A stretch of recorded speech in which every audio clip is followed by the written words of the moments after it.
go through the questions as related to the first radio? I have a question. How do you find out if you have a repeater in your area, for the other, like the Yazoo radios? How do you find out if you have a repeater that you can use in your area, and how do you access that? Sure. So you can get on the Google machine and just type in amateur radio repeaters and just maybe put in your city or location or whatever. You'll find several web pages that will show where the repeaters are, what the frequencies are. Now, repeaters will have two frequencies. They're going to have an input frequency and an output frequency, and you'll have to program both of those into your radio in order for it to work. Software definitely makes that easier to do. And then there's also going to be a thing called a tone, a CTCSS tone, or a subaudible tone, and there's going to be a question on that, and that just prevents noise from getting in or out of the repeater. But you'll need to program those into your repeater, and boom, you're up and running. All you got to do is hit that PTT button. PTT being in the key, which stands for push to talk. If you hit that PTT button, throw out your call signs. KB4 DSF. Checking to see if I'm hitting the repeater. Whatever, and if you're hitting the repeater, somebody's out there, they're very well going to come back to you. So, hey, Wayne, when you get very experienced and get higher licenses, is there such a thing as reaching around the world without repeaters? Oh yeah, absolutely. So I'm going to show you a little bit of that, or at least I'm not actually going to do it, but I'm going to show you something here in a bit. But your HF privileges, your high frequency privileges, that's worldwide. No repeaters. You're as a strictly radio frequency bouncing off the ionosphere.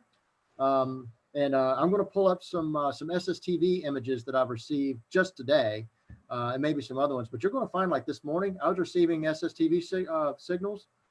The images, they don't look great, but the images, Russia, Italy, England, and France, all of those have come in today, as well as the US. So yeah, worldwide communications.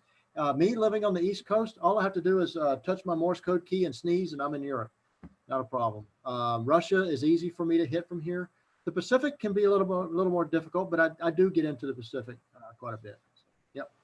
Yeah, very good question. Anything else?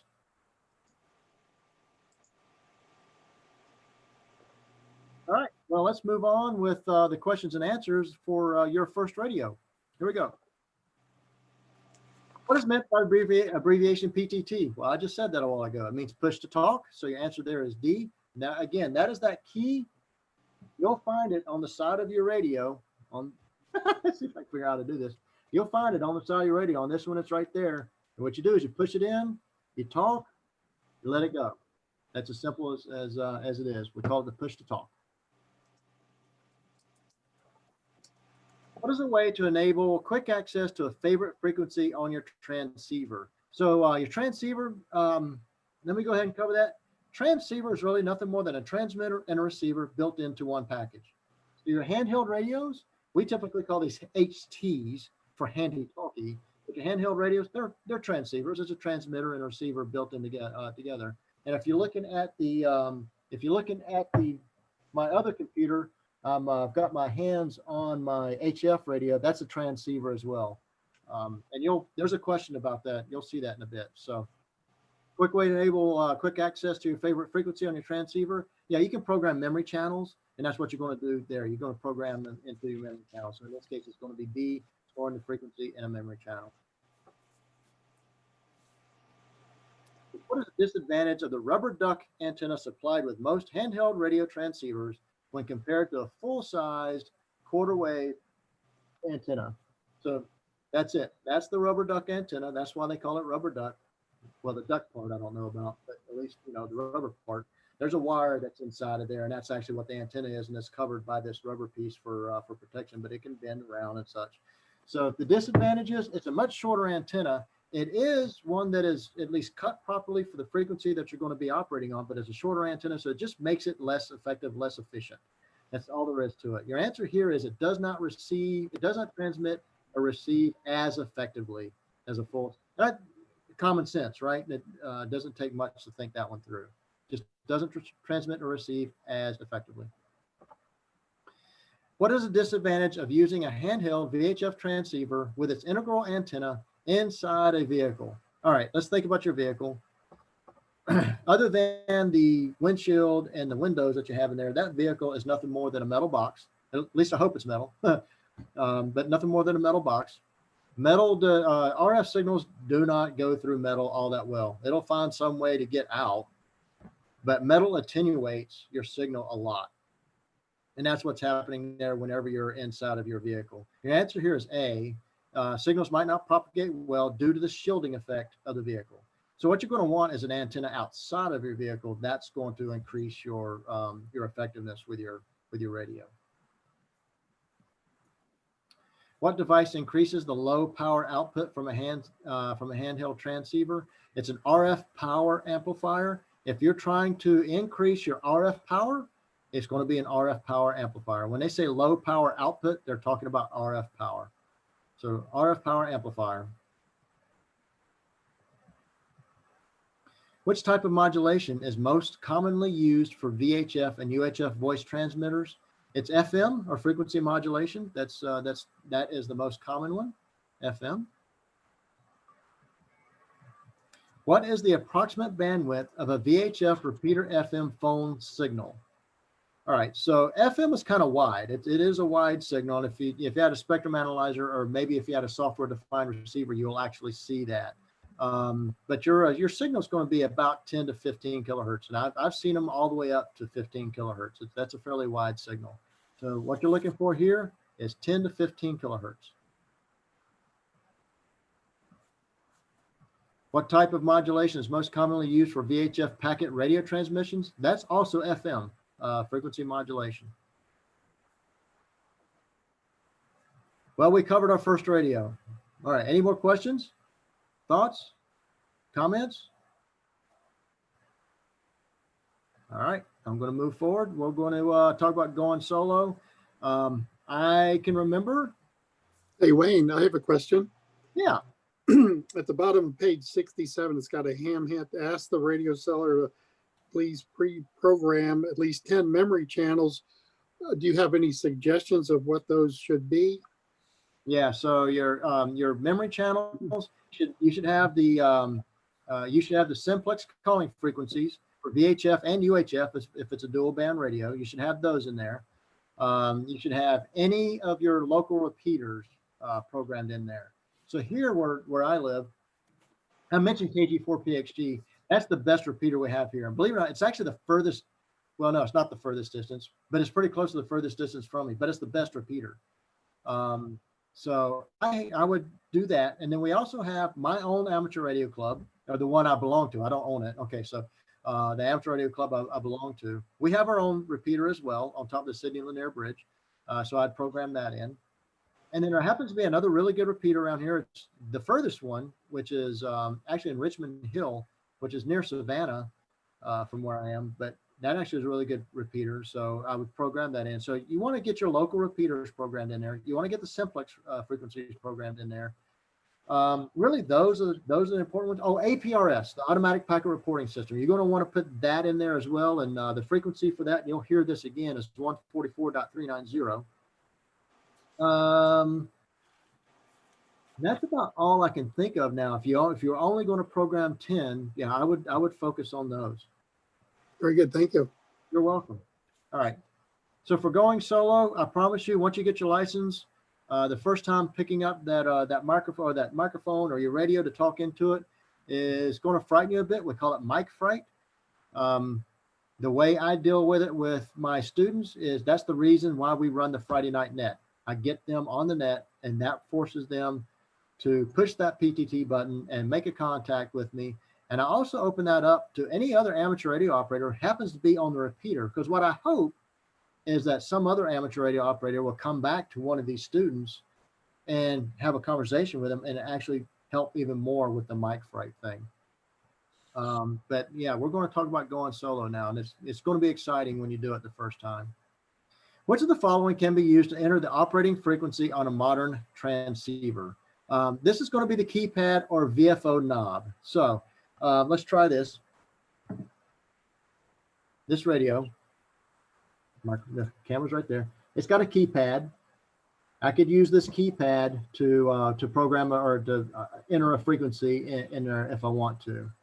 Now, if you can pull up the video showing my HF radio that's in the other camera, there's this big round knob right here in the middle.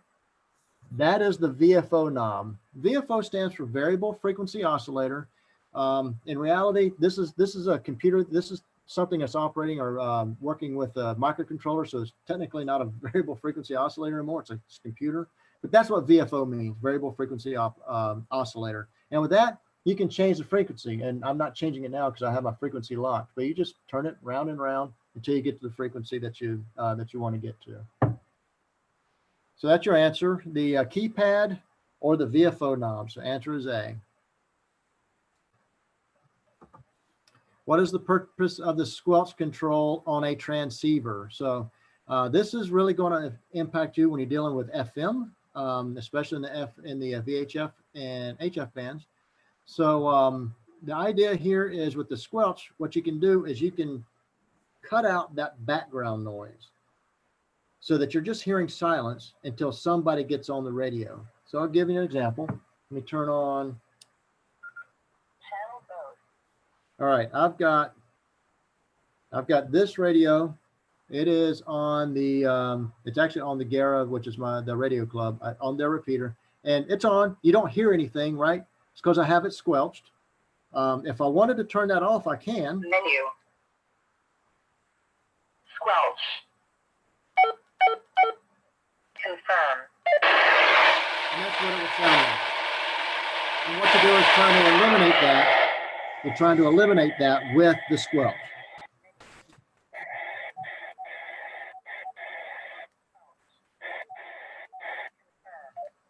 And now I've turned off the background noise. Okay. Now on your HF radios, you're going to hear background noise. It's just there, but that's normal. That's all right. And it's the signals that you hear, they'll get beyond that background noise. So the purpose of the squelch control on the transceiver is D, to mute the receiver output noise when no signal is being received. What term describes an amateur station that is transmitting and receiving on the same frequency? We call it simplex. It's just simplex, just meaning plain old simple. So if you're on the national simplex frequency, which is 146.52, that means I'm transmitting on 146.52 and I'm receiving on 146.52. So if you're transmitting and receiving on the same frequency, it's called simplex. So here's a little diagram about simplex versus duplex. And for those of you who get this book, you'll find this diagram in your book. But this is showing, if you take a look, simplex right here, transmitter A and receiver A are tuned to the same frequency. And we'll just say 146.52. But there is the chance, or the likely possibility, likely potential, heck, it's going to happen. If you're dealing with repeaters, you're going to be operating in a duplex situation.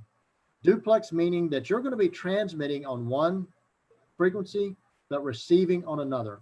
And the reason why is because that frequency that you're transmitting on is the frequency that the repeater is listening on. And it is simultaneously taking what it hears on that frequency and transmitting it out on a different frequency. So the person that you're talking to is actually listening on a frequency different than the one that you're transmitting, and vice versa. Once you let go, that person will transmit and you will be listening on the repeater's transmit, which is not the same frequency as the guy that is talking to you. So duplex just means you have two different frequencies being involved. Simplex means you just have one. Did I sufficiently confuse you? Hey, but you don't have to worry about it, right? It's automatic. I mean, you don't have to switch frequencies. You do not have to switch frequencies, but what you do have to do is program your radio to operate with both of those frequencies. So especially when you're using the software, what you'll do in the software is you'll plug in the frequency, and then you will tell the software this is a repeater frequency. So then what it will do is it'll ask you for the second frequency. And once you get that all said and done, then yeah, it's all automatic. It's transparent to you at this point in the radio. Once you hit that PTT button, your radio is going to change to the frequency it's supposed to. And once you let it go, it'll change back to the receive. Okay. So for repeaters, which is going to be your primary mode of communication, there is a bit more fiddling to get them programmed, but it's not that difficult. Okay, why are simplex channels designated in the VHF and UHF bands? So stations with mutual communications rank can communicate without tying up a repeater. That is the primary purpose. If you have people on the repeater who are just tying it up, now you can try to be part of that conversation if you want to, but the repeater can only carry one conversation at a time. Which of the following is required when making on-the-air test transmissions? And it is A, identify the transmitting station. If you'll remember, there is only one time that you can transmit without sending your call sign. Do you remember what it was?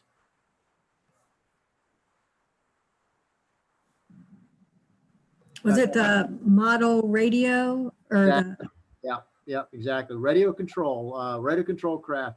That is the only time. So if you get on the radio and you hit that button, you're on the hook. You need to identify yourself.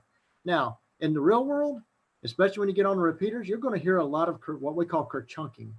And as people, instead, I told you a while ago, if I wanted to see if I'm hitting the repeater, really the proper way of doing it is to get on the radio, KB4 DSF, just check and see if I'm hitting the repeater, right? I identified myself and I'm stating what it is I'm trying to do.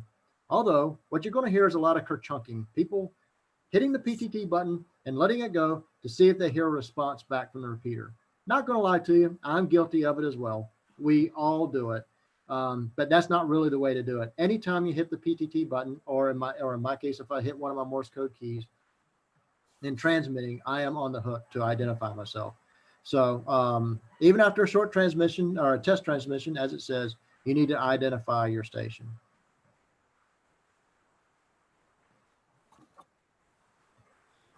There we go.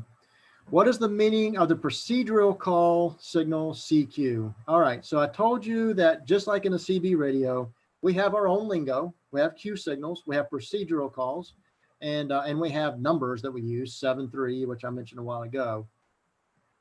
So a procedural call in this case, this being CQ, is meaning that you're calling any station. It's a general call.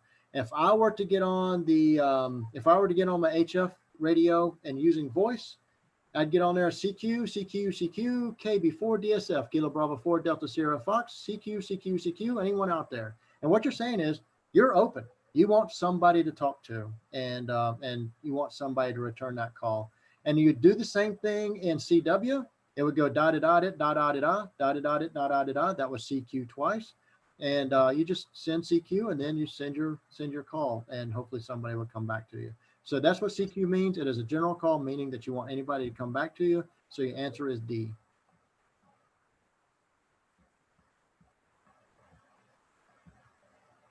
Which of the following is a guideline when choosing an operating frequency or calling CQ? Hey, this is one of those where all of them are correct. You want to listen first and make sure no one else is on there. Remember, we don't want to do any willful, never accidental. That's one thing, but hopefully we're not doing any willful interference. Ask if the frequency is in use, and that is a common practice. If I were to get on the phone, I would choose a frequency. I'm on 14.230 right now. I would give out a call, Kilo Bravo 4 Delta Sierra Fox, anyone using this frequency? And I would wait and see if anybody comes back. You do the same thing in Morse code. This is where a Q signal comes in handy because that is QRL. So I would just send da da da da da da da da da da da da da da da da da is the question mark. Is anybody using this frequency? So listen first, ask if the frequency is in use, and make sure you're within the assigned band plan. Remember, the band plan is voluntary, but please stay within it. So all of these are correct. Which of the following is a use for the scanning function of an FM transceiver? Yeah, to scan through a range of frequencies. The same thing as if you had have a Bearcat scanner at your house. You're listening for police frequencies and fire frequencies, whatever. It's just so you can scan certain frequencies for activity. How should you respond to a station calling CQ?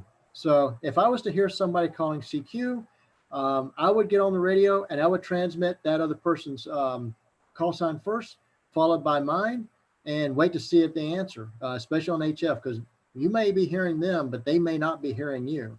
So Kilo Mike 1, Tango Charlie Hotel, KB4 DSF. And I just wait and see if they respond.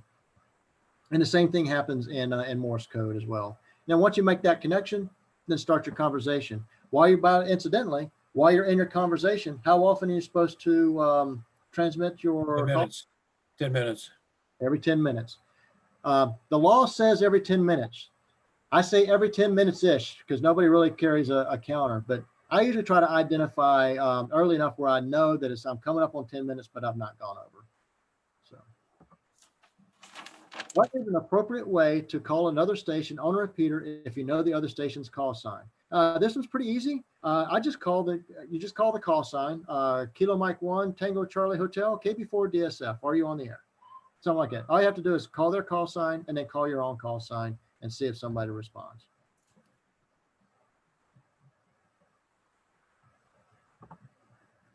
What should you do if another operator reports that your station's 2-meter signals were strong just a moment ago, but now they're weak or distorted? Really, it's as simple as moving. That's all you need to do. If you're in an environment like a city environment, especially, you could run into a situation where you have some signal bounce going on, and you moved into an area where the signal bounce coming to is actually weaker than the original signal, or the bounces are degrading your signal, which can happen. So really just try moving a few feet and see what happens. You probably do the same thing on your cell phones. If somebody says, oh, I just lost you, what do? You move, right? Or you change your position, right? Same thing. What term is commonly used to describe the rapid fluttering sound sometimes heard from mobile stations that are moving while transmitting? We call it picket fencing, but what's happening is your propagation is just changing as you're driving, and that other station you're talking to is hearing maybe some of the fading, some of the coming back. It happens, especially in FM. It's really, really quick, and that's why we call it picket fencing. So picket fencing. Which of the following applies when two stations transmitting on the same frequency interfere with each other? Yeah, common courtesy prevails here, but no one has an absolute right to an amateur frequency. And that's unfortunately that when you get to the willful interference part, a lot of it is because, and I've seen it often, somebody thinks they own a frequency simply because they have a scheduled meeting with someone on the same time, the same day, and someone they think they own the frequency, and that's just not true. Which Q signal indicates that you are receiving interference from other stations? All right, so this is QRM. We saw that a while ago when I was demonstrating the website. QRM, that is it. So there are two Q signals for interference, QRM and QRN. QRN is in November. If you can remember man-made and natural. Man-made means it's coming from a man or from a person, and it's and from another station. That's what QRM means. QRN means that you may be getting interference, but it may be atmospheric, something that's dealing with the ionosphere, especially in the HF bands. So in this case, it's from other stations. If it's from another station, that means it's from another person, QRM. That's what you're dealing with. Which Q signal indicates that you are changing frequency? QSY means you're changing frequency. I wish I had a way of giving you a way to remember that, but it's just QSY. And don't freak out about the Q signals. As you grow in this avocation, these things become second nature. And not only second nature, you could be going to have coffee with one of your amateur radio friends and you're using Q signals in your conversation. Yeah, we're kind of nerdy that way. What operating activity involves contacting as many stations as possible during a specified period? That's contesting. I like to contest. Believe it or not, there is a contesting has kind of gotten big, and there is a worldwide event of top contesters, and it happens once every, I think it's 4 years. And I've been trying to. I'd love to get on one of those teams, but I've just never made it yet, and I probably never will because these guys are big time. But when you're dealing with this, there's a lot of science involved. It's really kind of neat, But for the purpose of this question, if you're trying to make as many contacts as possible in a specified period, you're contesting. Which of the following is a good procedure when contacting another radio station in a radio contest? All right, so yeah, this is where it gets fun. So the answer here, you're going to send only the minimum information needed for the proper ID and contest exchange. Every contest has a certain exchange. So if you're going to participate in a contest, you can get to the rules of that contest. There'll be a link going to the rules, and there will be something in there telling you what the exchange is. And the exchange is going to have some information. A lot of the contest, the information really is going to be maybe a signal report. So if it's a Morse code, the signal report is going to be 3 parts. We call it RST, which is receive strength, readability, strength, and tone. 599 being the best. In contest, everybody's a 599 because you just want to get that over with. And you maybe a sequential number, the number of contact that you made. Where there's another contest called Field Day, where the exchange has to do with something with the section where you're contesting from. In this case, for us, it'd be Georgia, so it'd be GA, and then some additional information. We just want to get that out, and you want to get it out as quickly as possible. The other person's going to respond, thank you, and then move on, and you'll do the same thing. So it's all in the spirit of trying to get as many contacts as possible without being rude, I guess. Everybody's doing the same thing. Okay, a grid locator. What's a grid locator? So you can find your grid locator on the internet, and you can do a search. You can do a search for a grid locator or Maidenhead grid locator.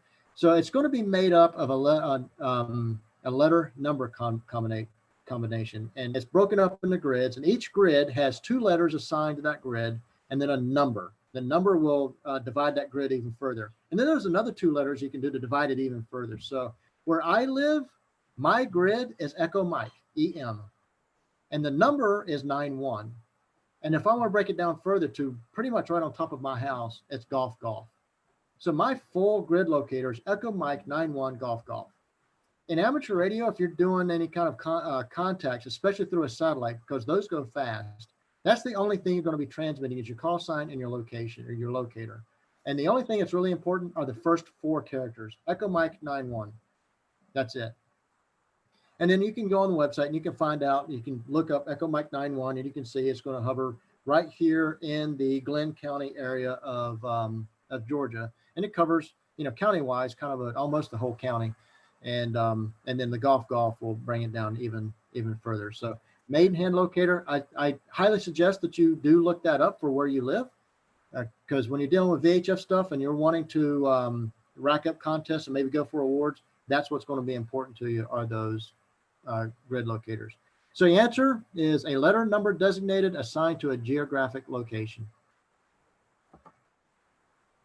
All right. So there we finished up with that topic. Questions, comments?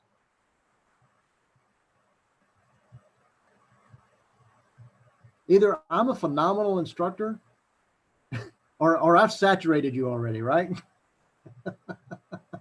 Probably saturated. You're phenomenal. Yeah, right. You're good, man.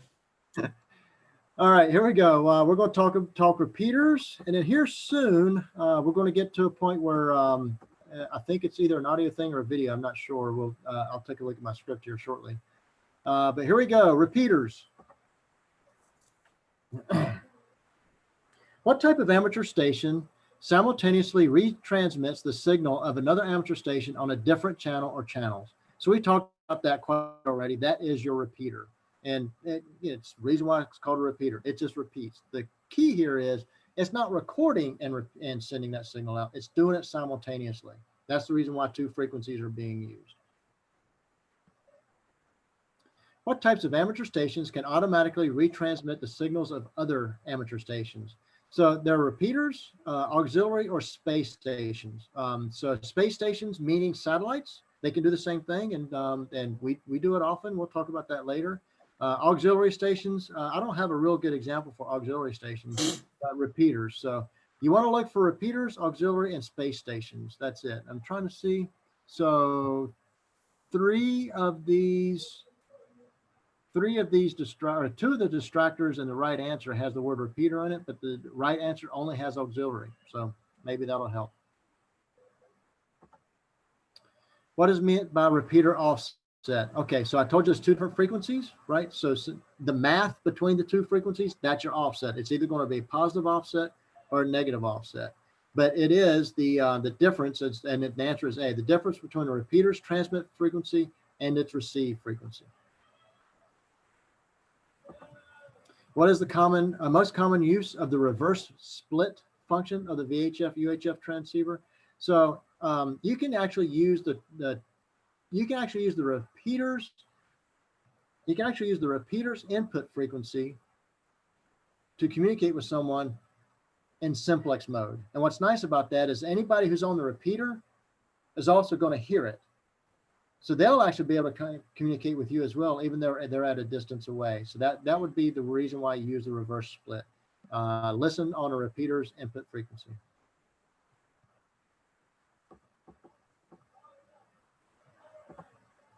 If a station is not strong enough to keep a repeater's receiver squelch open, which of the following might allow you to receive the station signal? Yeah, open the squelch. I'm sorry, listen to, what do they have? Listen to the repeater input frequency. Oh, okay, no, I had a different answer. So I don't get them right all the time either. Listen on the repeater input frequency. So you can again go to your reverse squelch or reverse split, listen there, and maybe be able to get Too fast, man. transmission. So the answer is B on that. Listen on the repeater input frequency.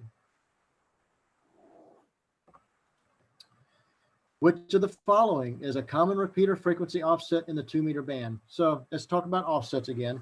Again, that offset is the difference between the repeater's transmit and receive frequency. So there is a standard. Now, it doesn't mean you have to abide by it, but most do. In the VHF band, the standard is 600 kilohertz. So there's going to be either a plus 600 kilohertz difference or minus 600 kilohertz difference. And there's also a standard about when the plus applies and when the minus applies. You don't have to worry about that so much. What's nice is your handhelds that cost a little bit more, such as the Yaesus that I showed you, will do that offset plus or minus automatically for you. You don't even have to program that in. It'll go in there automatically. Now, there is the possibility that you end up on a repeater with a non-standard offset, and that's fine. Even though that that radio that said I just programmed that radio and it did the automatic, say, plus 600 kilohertz, I can go in there and manually edit that to abide by the non-standard offset. That is a possibility. Unfortunately, with the cheap Chinese radios, they don't do that automatically. You're going to have to program that in yourself manually, and you can do that through the software. But once you get it in there, it's in there. You don't have to worry about changing anything whenever you transmit it. It'll make that change for you. So for 2 meters, it's 600 kilohertz. Wayne, I have a question on the software. Now, is there one software or each manufacturer has their own software? Yeah, so each manufacturer has their own. There is a program out there called Chirp. It's free, and it's primarily for the cheap Chinese radios. But I've heard of people programming their other radios using Chirp. I don't. When you buy a radio, say a Yaesu radio, you're going to be afforded to download their free software as well. Now, their free software works fine. I actually buy something else, and it's from a company called RT Systems. I like their programming software much better, and a lot of people do. Some are just fine with the free one, and if I had to go with the free one, I could easily go with the free one. So don't feel like you have to buy something from RT Systems. But I have RT Systems software for each type of my radios, to include the one that's in my truck. And they're not necessarily, I think their software is like $25 for the software, and then you might have to get a programming cable that's specific to them, which would be a few dollars more. So there's a bit of an expense there for them, but I do like their software much better. And what's their website? I believe rtsystems.com. Okay, great. I'll confirm that right now. That's email between me and you. Let's see here. RT Systems. Yep, that's them right there. rtsystems.com. Okay. Great. Yeah. All right, here we go. So that was the 2 meter band that we're talking about. The common frequency offset is 600 kilohertz. The common frequency offset for the 70 centimeter band, which is the UHF band, is 5 megahertz. So it's a little bit wider, 5 megahertz. Plus or minus, again. And there's a standard when to use the plus or when to use the minus. So you really don't have to worry about that. There's no test questions on that one either. What about this one? There's no test questions on when you use the plus or when you use the minus. But this is a test question that is 5 megahertz. So VHF is 600 kilohertz. UHF is 5 megahertz. Which of the following could be the reason you are unable to access a repeater whose output you can hear? So it could be any of these. You might have your transceiver offset set incorrectly. So even though you can hear the repeater, you might not be transmitting on the right frequency to reach the repeater. Or you may be using the wrong CTCSS tone. I'll talk about that in a moment. Or the wrong DSS tone. So CTCSS and DSS really do the same thing. It's just one's for analog, the other's for digital. So let's talk about the CTCSS and the DSS. They're subaudible tones. Subaudible meaning that that it's a tone that's below our range of hearing, but the repeater is listening for that. And if it doesn't hear that tone in your transmission, it won't recognize you. And there are several tones that you can set up. There's standards for those, and the software will have that list. So I forget who asked. I think it was Miss Rose that asked me the question about how to program your or how to find out the frequencies and stuff for repeaters near you. And when you look those up, you're going to see what the tone is as well. So in the software, it'll probably be like a drop down thing for a menu for that, and you just hit that drop down, and you just find the tone that you're interested in. Now the tone can be for input, or it can be output, or it can be both. All right. Questions? What term describes the use of a subaudible tone transmitted along with the normal voice audio to open the squelch of a receiver? Well, that's your CTCSS. We just talked about that. That's D.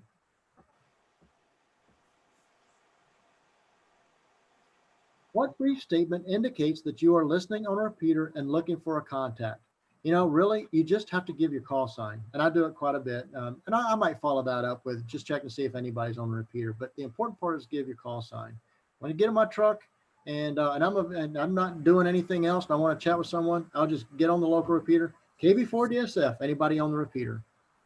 That's it. Or just, in this case, just your call sign. KB4DSF. That's it. That's all you got to do is your call sign. Which of the following describes a linked repeater network? So this is a network of repeaters where signals received by one repeater are repeated by all the repeaters. And there's several different types of this. I mentioned Echolink as one. There are others. There's another one called and I think there's a test question on it, the Internet Relay project or something. We'll see it here in a minute, but that'll be another one that's out there. But if you have a network of repeaters that are connected so that they all repeat, then you have a linked repeater network. Which of the following entities recommend transmit receive channels and other parameters for auxiliary or repeater stations? So I told you a while ago that while the FCCs is on the hook for enforcing things, we police ourselves and we do a very good job of it, to the point to where we have these organizations out there. And they're volunteers, and it's usually a group of, and the group could be described as 2 or 3 maybe of local active hands, and they're responsible for coordinating repeater frequencies for the area. Now, you don't have to go through them if you want to set up your repeater, and you can put it on whatever is a good frequency for repeating. But if you don't coordinate with them, then you run the chance of causing interference with someone. And if you start causing interference with someone, then that could bring the FCC in. So I highly recommend that you do coordinate with the volunteer frequency coordinator. And what they'll do is they'll take a look where the other repeaters are, where their locations are, what their frequencies are, and then suggest to you a transmit and a receive frequency for your repeater. So the answer is B, volunteer frequency coordinator recognized by local amateurs. As you can imagine, here in my area, I mentioned the Legend Worth. Yeah, he's one. The other one's another good friend of mine named Glenn McFarland. His call is W4ULB, Whiskey 4 Uniform Lima Bravo.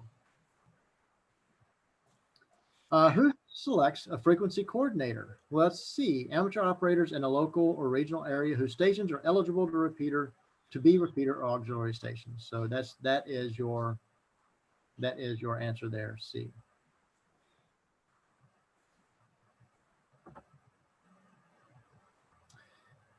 Okay, what method of call sign identification is required for a station transmitting phone signals? So it's send the call sign using a CW or phone emission. So again, you identify, you're on the hook for identifying every 10 minutes and at the end of your conversation. But just because you're on a phone communication, in other words, you're talking on the radio using your voice, doesn't mean you have to identify with your voice. You can identify with Morse code if you wish. Repeaters do this quite a bit. Now the KG4PXG repeater has a voice identification on it, and so does the Gara repeater. But there are many, you'll find the vast majority of repeaters actually identify using Morse code. The reason why is because it's faster. You get that identification done and it's over with, and then you can move on, move about your day. So just because you're on phone doesn't mean you can't identify with CW. Most certainly can. So you use your call sign using CW, Morse code, or phone. All right, we're about to go into emergency stuff. Tell you what we're going to do. I'm going to check to see if there are any questions or comments first. No? All right. Wayne, do you make house calls? Believe it or not, I do. And I actually have people come to me if they're having trouble. So yeah, I certainly do make house calls. So. And your wife said that you're up all night so we can come at 2 a.m. It's okay. She's so nice. She is. She is totally awesome, isn't she? Awesome. All right. I'm showing 122. How about we take a break to about 1:30 and come back and we will start the emergency part, and we'll start this with a video before we move on. We good? See y'all at 1:30.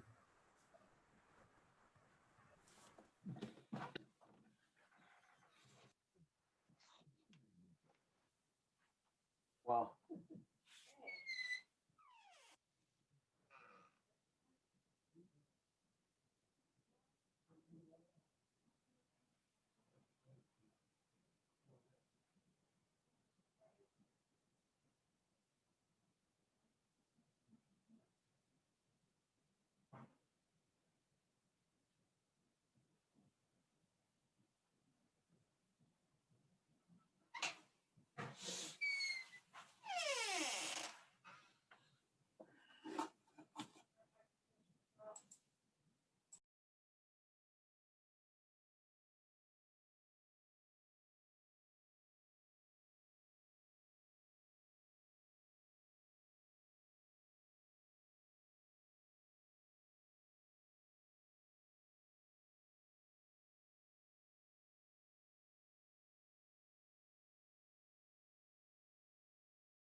All right, do we have everybody back?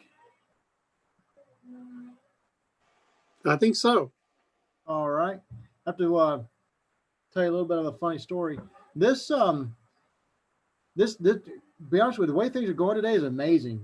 We've got how many did you say, George? Like 22 of us are on right now or so, right?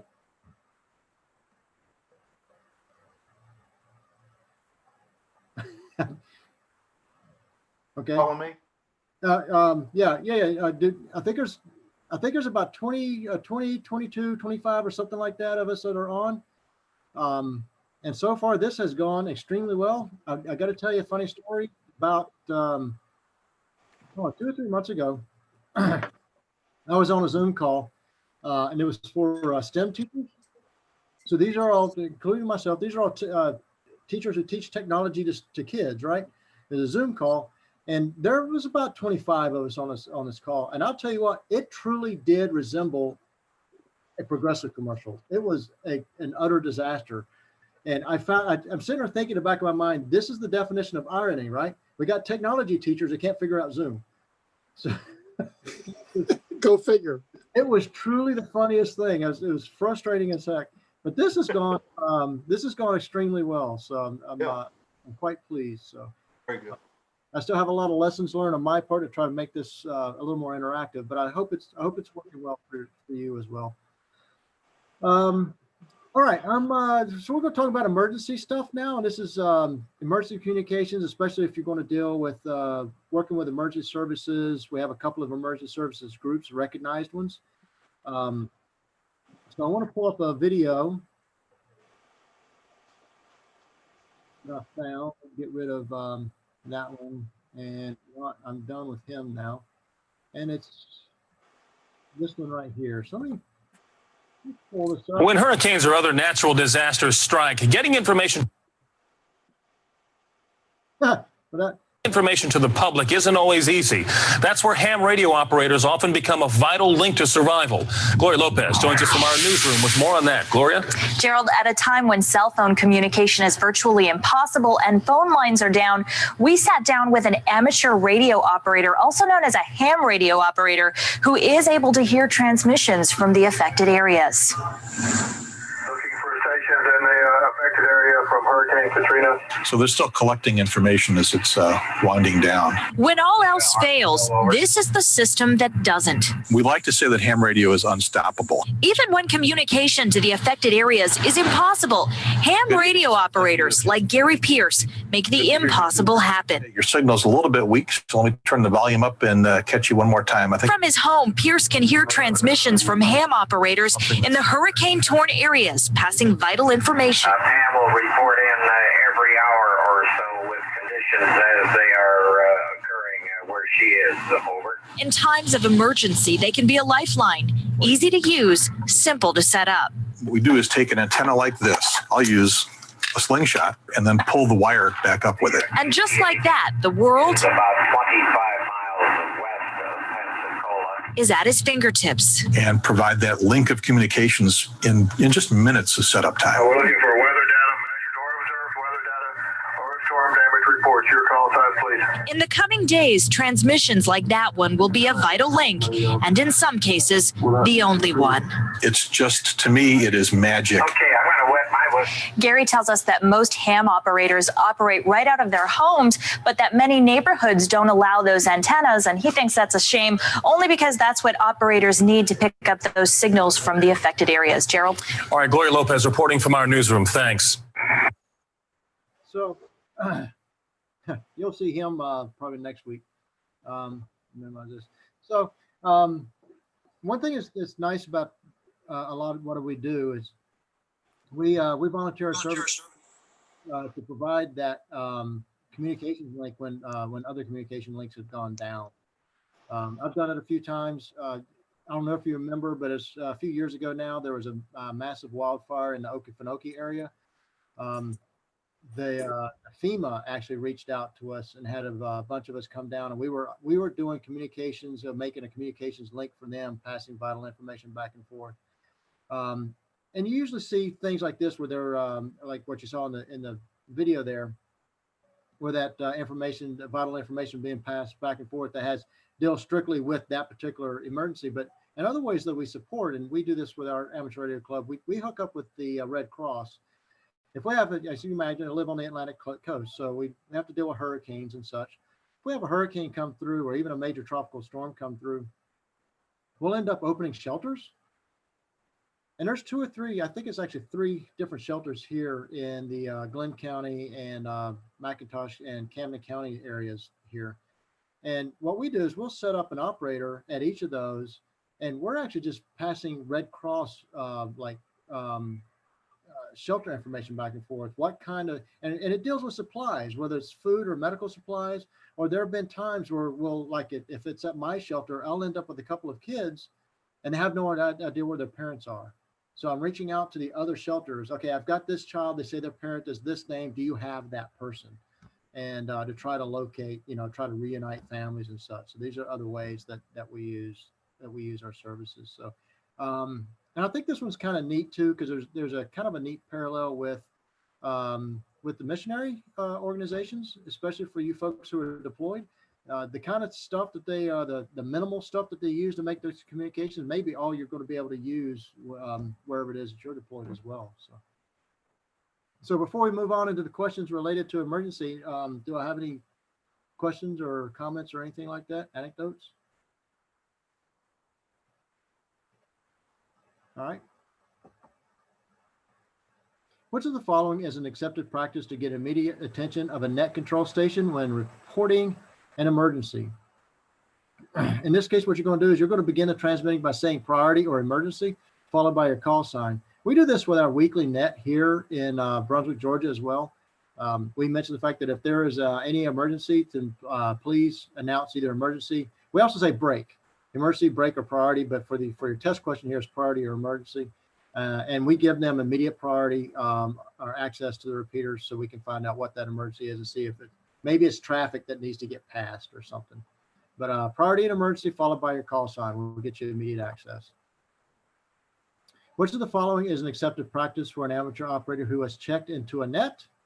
Remain on frequency without transmitting until asked to do so. So nets are generally very controlled. There'll be a net control operator or a net control station. They'll open up the net and then they'll ask if there's anybody out there who wants to check in. And you might get 3 or 4 people who try to check in at one time, but that net control operator will get one, repeat that person's call sign, get them checked in, ask them if they have any traffic, and if not, then they'll move on to the next one. If you do end up having traffic later on, you can wait till there's a break, give your call sign, and state that you have traffic, and that will go back to the net control operator. When do the FCC rules not apply to the operation of amateur stations? It says never. FCC rules always apply. Again, that's your answer for this test question. I know what happens when if there's immediate life danger to life, things kind of get kind of crazy. But here, even if we're doing if we're operating for emergency services on the behalf of FEMA or anything else, the FCC rules still apply. Which of the following describes the radio amateur service civil emergency services? So this is one of our recognized organizations called RACES, and all of these is your answer here. So if you see this one, it's all the above. So radio service using amateur frequencies for emergency management or civil defense. A radio service using amateur stations for emergency management or civil defense communications. Wow, that one is in there twice. Isn't that funny? An emergency service using amateur operators certified by a civil defense organization as being enrolled in that organization. So this is a recognized group, RACES. So your answer is D. What is the Amateur Radio Emergency Services? ARES. This is our second recognized group, and it usually operates in conjunction with FEMA. But licensed amateurs who have voluntarily registered their qualifications and equipment for communications duty in the public service. So yeah, even though we're helping them out, they generally don't have the equipment. We're bringing our own. And a lot of us build something called a go box. I don't have mine here, but a lot of us has a go box. It's just one enclosure that has everything in it. When we get to where we need to do, we set up on a table, pull the front and back off, plug it in, put an antenna on it, and we're up and running. And that's VHF, UHF, everything, whatever it is that you put into your box. Everybody builds their own, basically. What do races and areas have in common? Both organizations may provide communications during emergencies. Are amateur station control operators ever permitted to operate outside the frequency privileges of their license class? So yeah, in this case, if there's immediate safety of human life or protection of property. What is meant by the term NCS used in net operation? That's your net control station. I mentioned that a while ago. You'll have one person who will be the net control station, and they're controlling everything on the net. The nets tend to be very controlled. What does the term traffic refer to in net operation? That's the formal messages exchanged by net stations. Again, very controlled. In this case, the message will be very formal, and there are checks that are in place to make sure that the message you send out is exactly what you received. What information is contained in the preamble of a formal traffic message? The information needed to track the message. That's very important. You'll find that in the preamble of all those messages. Which of the following is a characteristic of good traffic handling? I mentioned this a while ago. You want to pass the message exactly as received. You're not putting your own spin on it. You're not changing any words. You're not editing. Exactly what you got is going to be exactly what you sent. That is the practice of good traffic handling. What should be done when using voice modes to ensure that voice messages containing unusual words are received correctly? So we're back to this phonetic alphabet. If you need to spell out a word, if it's an unusual word, or maybe it's a usual word that's spelled differently. Like in my case, my last name is Greene, but there's an extra E on the end. You might want to highlight that by using the phonetic alphabet. What is meant by the term check in reference to a formal traffic message? So I told you that there are checks in place to make sure that or at least ensure that the message that is received is exactly the message that was sent out. And it's going to be basically a count. It's going to be a count of the words or word equivalents in that message. And it's a checksum. You see that in computers as well, called a checksum. And that's what you're doing. You want to make sure that the number of words are equal to each other. So A, so the number of words or word equivalents in the text portion of the message. All right, that is emergency. Any questions or comments before we move on? I do. I have a question. What about alternative power sources if the power is out, like in the hurricanes or whatever? Right. So those of us who deal with this, we do deal with the alternative power sources, primarily generators. We do have gas powered generators. Now, some of us, not me, have the dual powered. When we do the field day, I mentioned that a while ago, that's always the 4th weekend in June, by the way. And we operate in the field. That's how we do it. And our club operates strictly off of generator. And there's extra points for doing that as well. So that's one reason for doing that. Battery operated stations, with the knowledge that you will gain in working towards your license, especially when you're dealing with Ohm's law, it will help you to be able to determine what size battery package you would need in order for your radio to operate for a certain amount of time. So there are battery operated situations or capabilities. And I've got a good friend of mine, when we go to field day, he uses solar energy. Now, it's actually the solar panels are charging his batteries. His batteries are operating the radio. But there are a number of options available for alternative sources. So. And I'm ignorant of this, so this might be a stupid question, but like, are radios affected by EMPs? They are, yeah. So EMP especially will especially impact anything that deals with RF, and of course your electronics. So if the equipment that you're using survives the EMPs, they don't last long, right? They're instantaneous. They survive the EMP, then you'll be able to move on and be able to communicate. But yeah, they are susceptible to EMPs.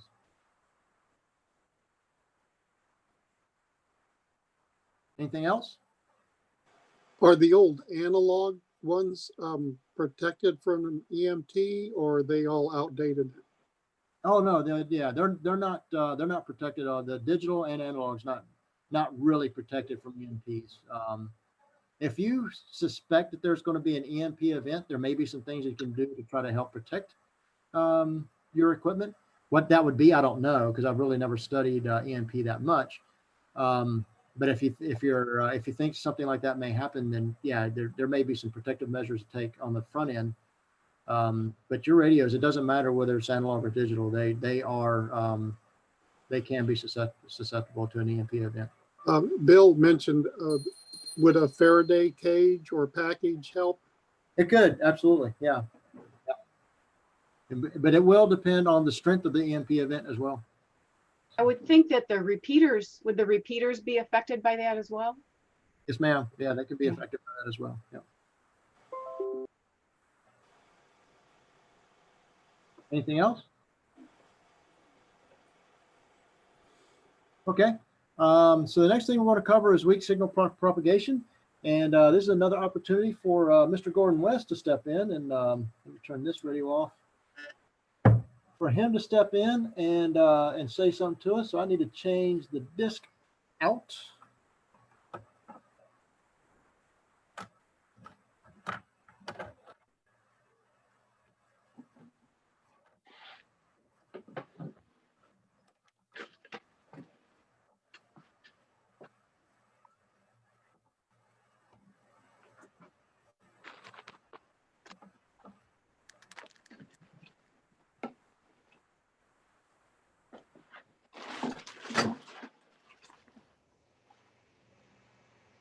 Come on, disc. There we go.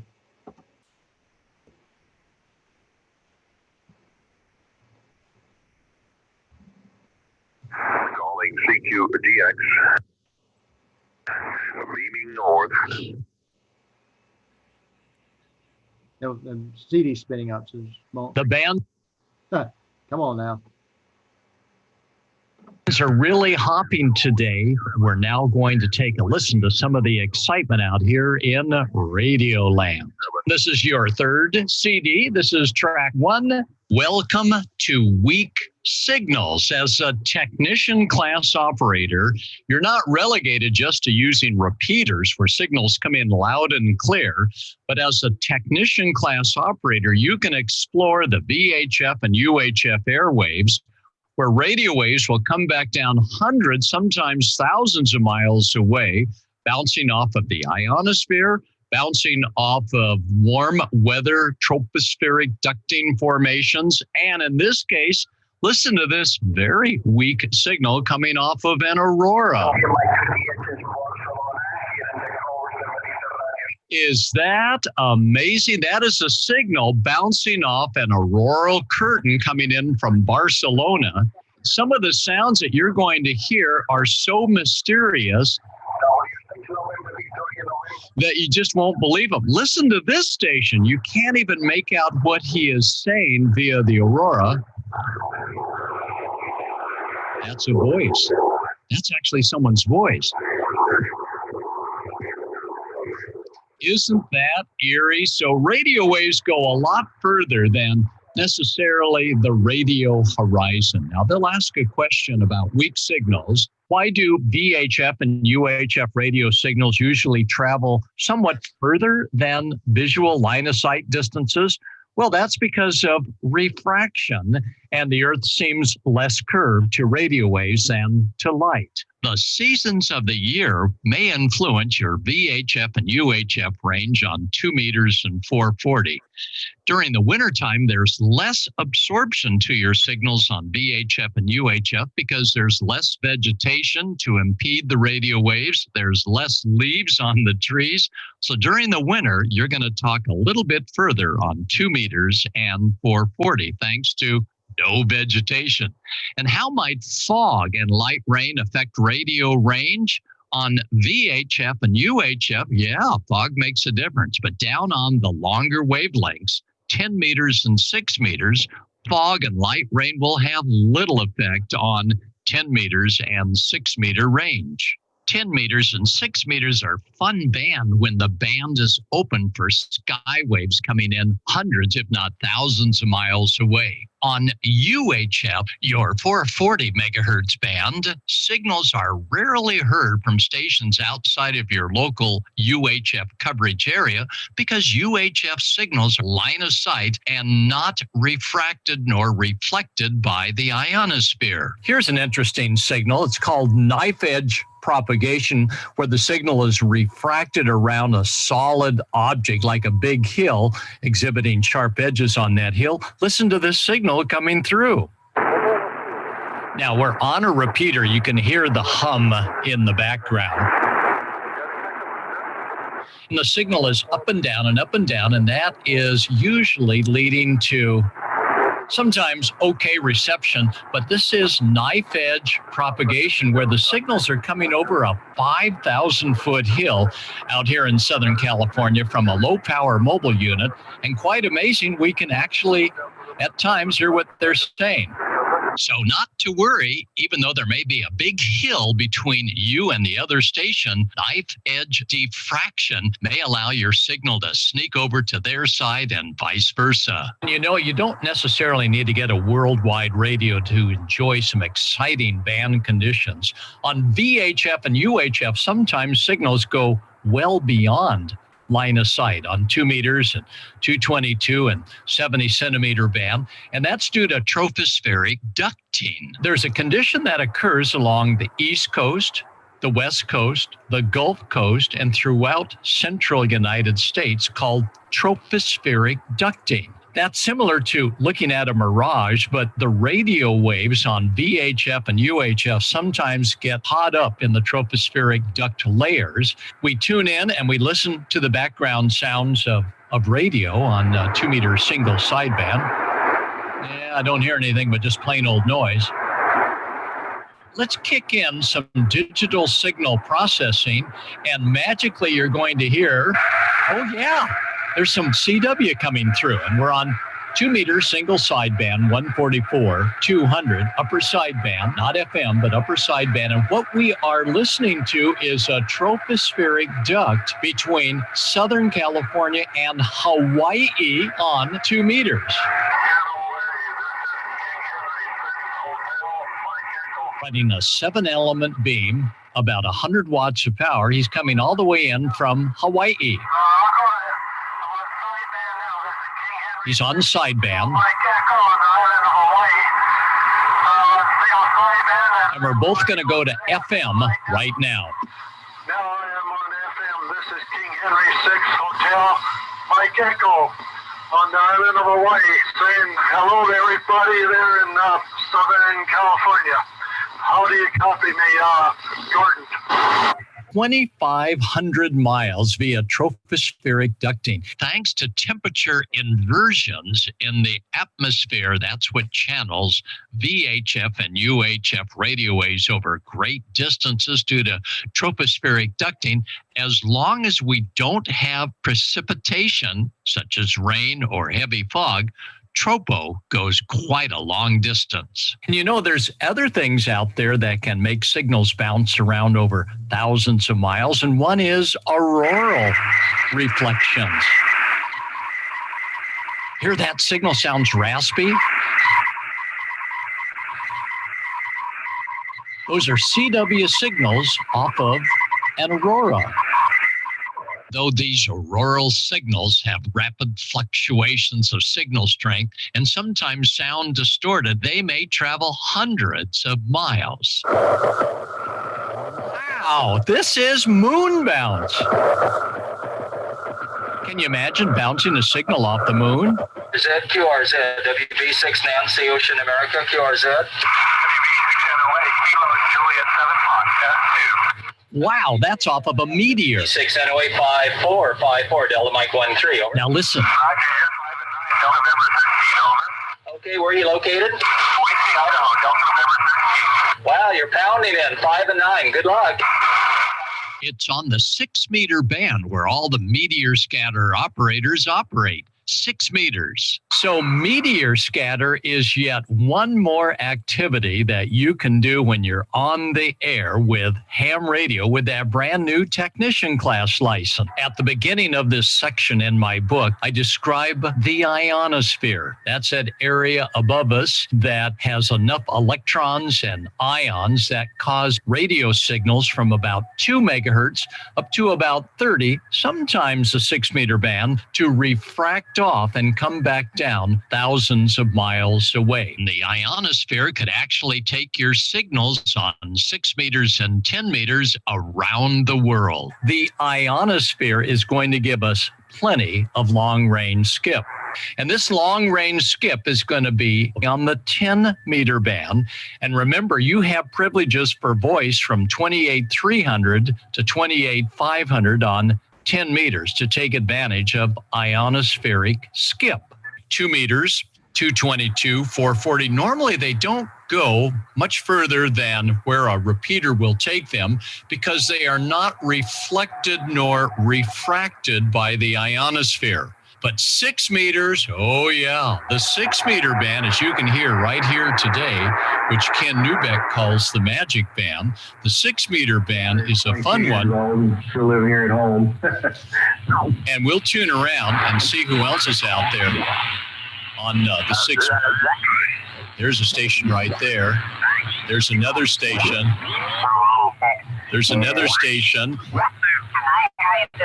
So you see there's a lot of activity on the 6 meter band, and it sounds a little bit different. Oh, now listen to this. This is slow scan television.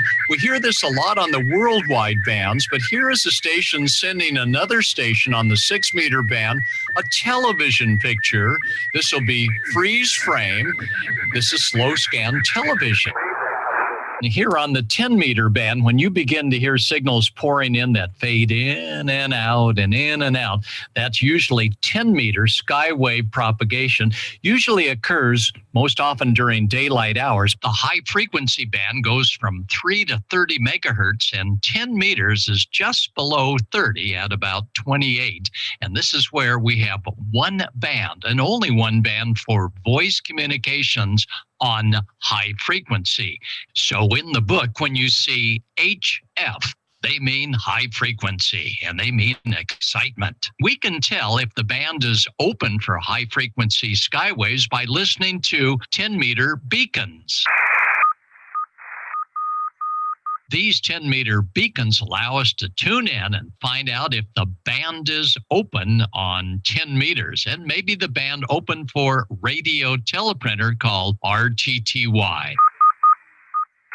This beacon is coming in so strong, we can tell that the 10 meter band is open for skywaves. 10 meters is at the top of the high frequency spectrum, and you have privileges from 28.3 to 28.5 for voice on 10 meters. And remember, on high frequency, we have regular long distance ionospheric propagation, very common on high frequency, but you wouldn't get it on VHF and UHF. So be sure and consider a high frequency radio as well. Listen to this. Hear how the voice will come in and then go out.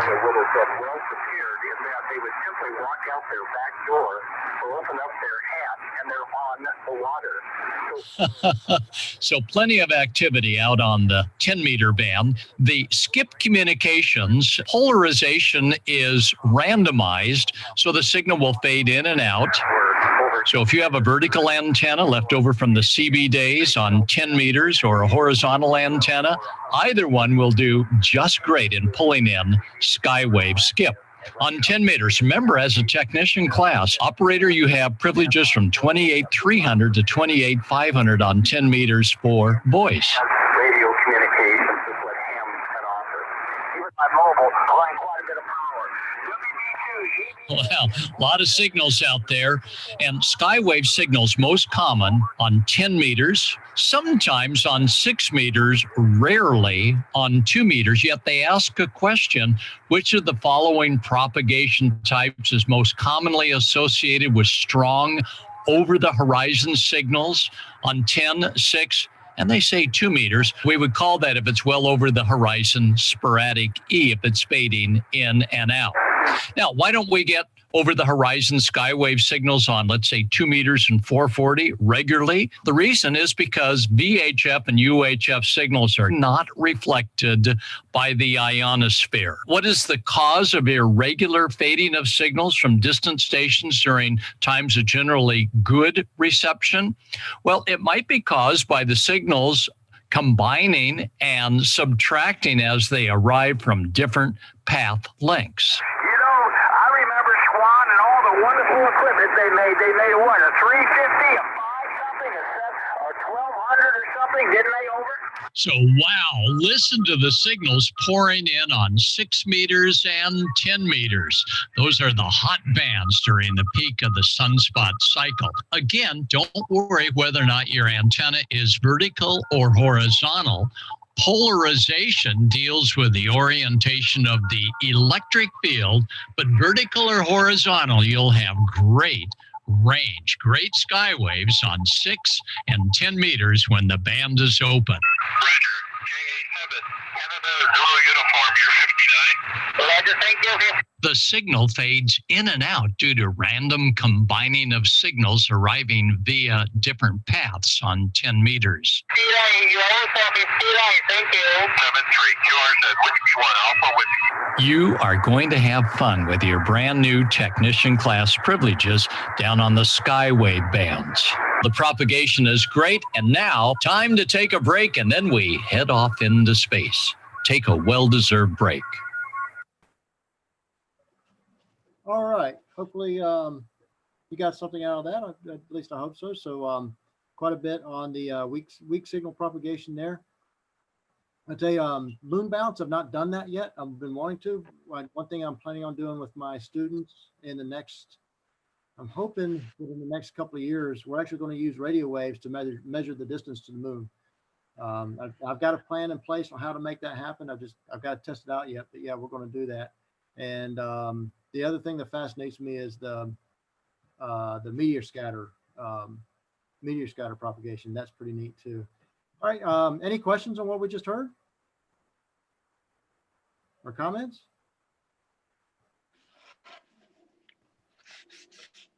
Okay, we will go ahead and move into the questions and answers for weak signal propagation. Why do VHF and UHF radio signals usually travel somewhat farther than the visual line of sight distance between two stations? We heard Gordon say this a while ago. For radio waves, the Earth is just not as round, or less curved. So here your answer is C. The Earth seems less curved to radio waves than to light. Why might the range of VHF and UHF signals be greater in the winter? Yeah, it all comes down to vegetation. Leaves on trees and well, I start to say pine trees, but you're going to have those all the time, right?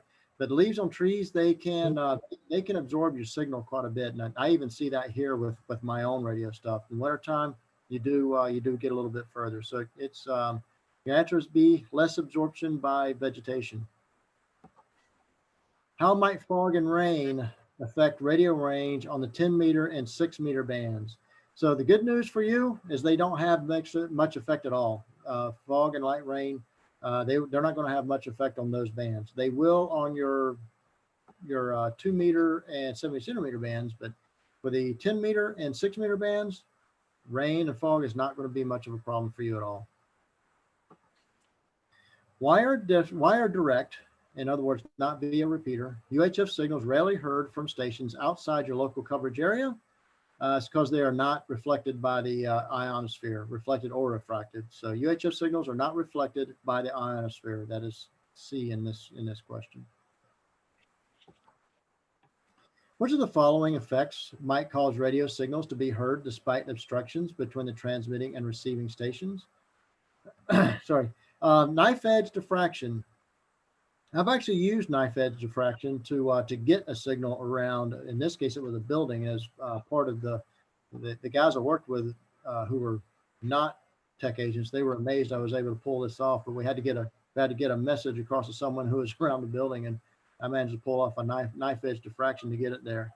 But that's your answer there. It's knife edge diffraction for the following effects might cause radio signals to be heard despite obstructions between the transmitting and receiving stations. Wayne, when you detected or discerned that there was a potential for knife edge diffraction, what signs or signals did you see that told you to adjust your equipment? Oh yeah, so part of it was a guess. I knew where that particular person was, and I was actually operating with a directional antenna.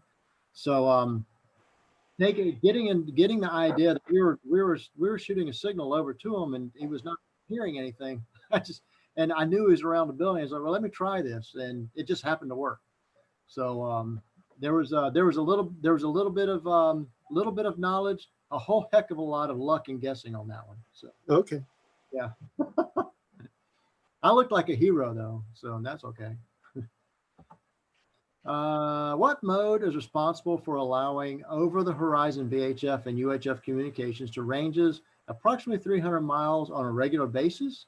Tropospheric ducting, that's what you're looking for there, tropospheric ducting. I've not done that either. I want to try that.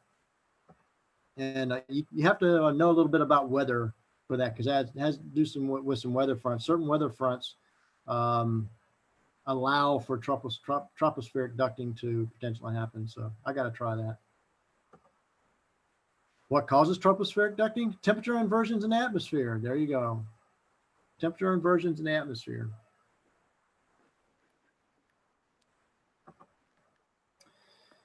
What weather condition would decrease range at microwave frequencies?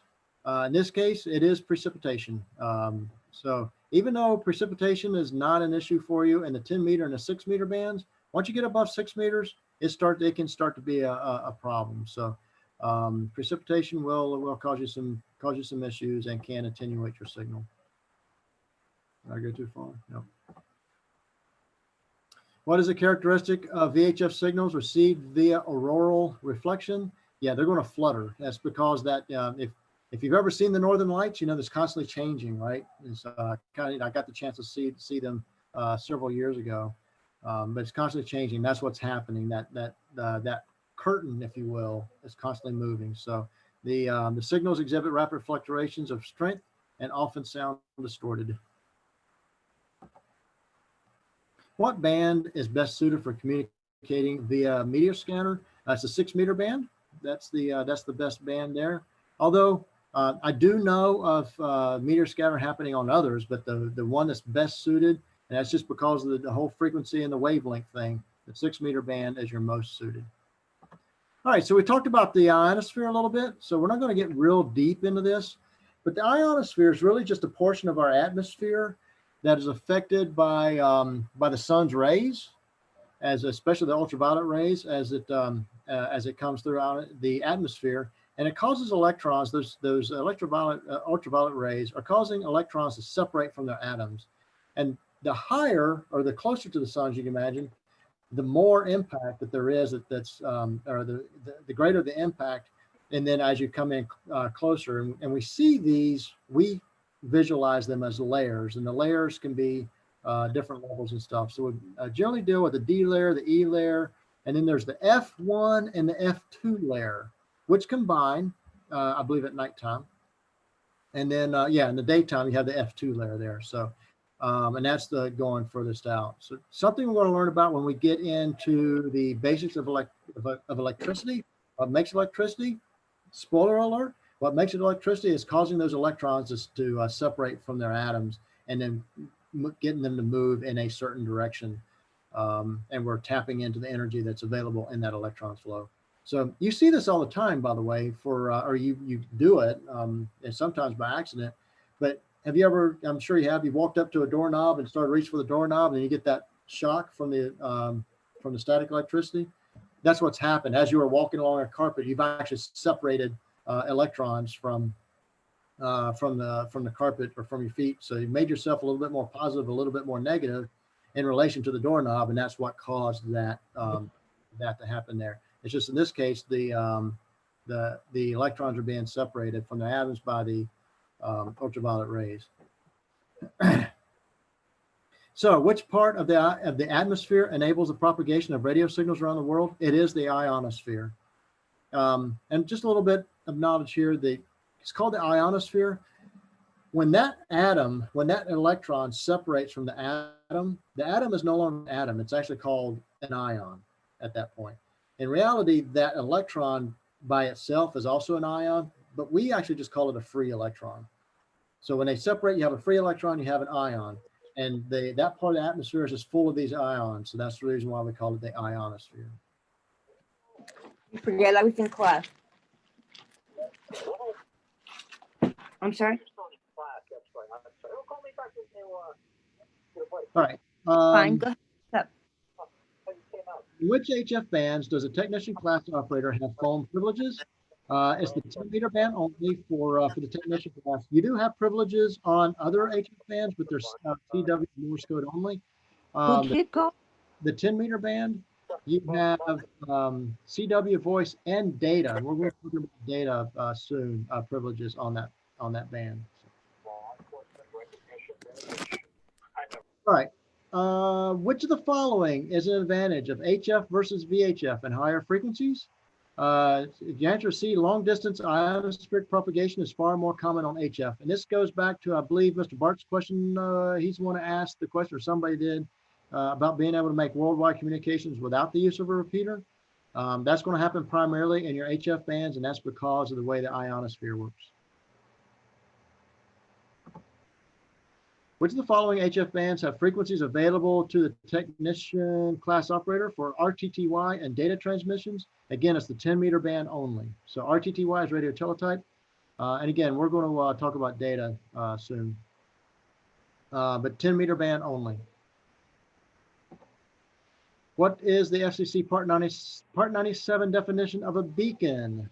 And it is C, an amateur station transmitting communications for the purposes of observing propagation or related experimental activities. So let me talk about that for a minute.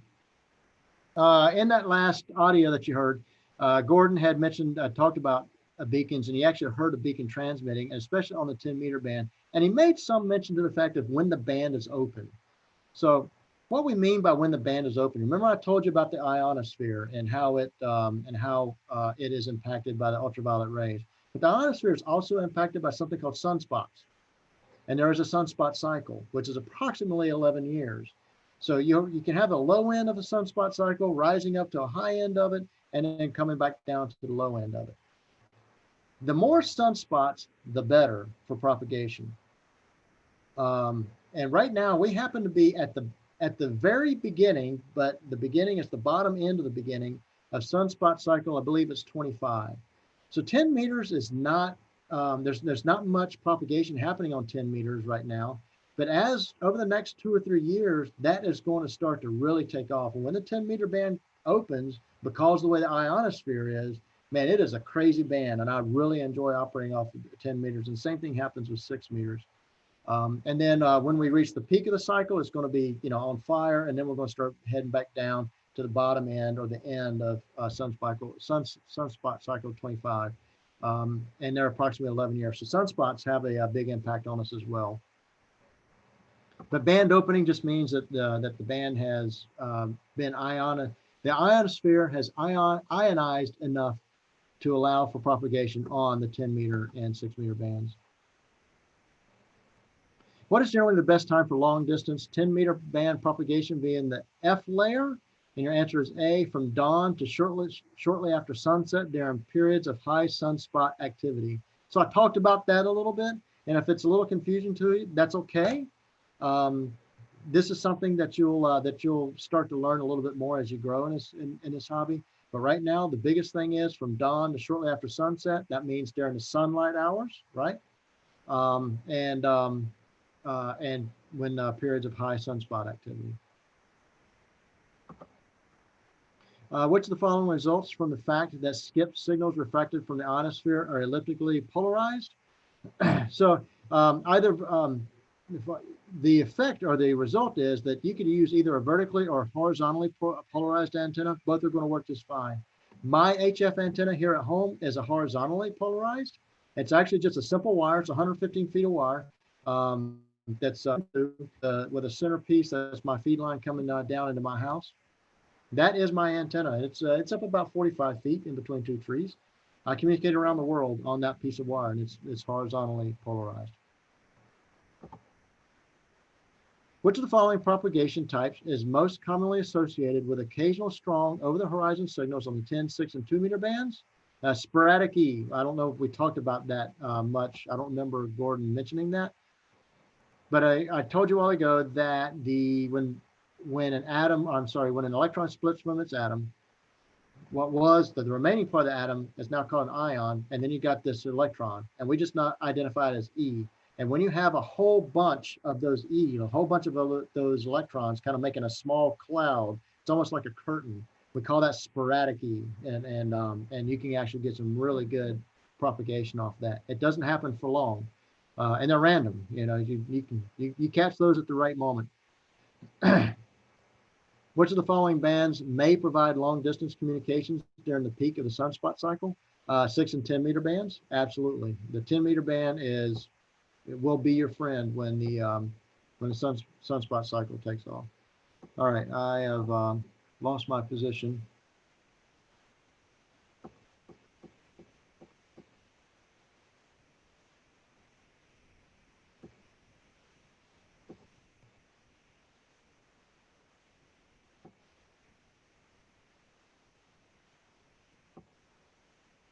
Sorry, I'm getting there.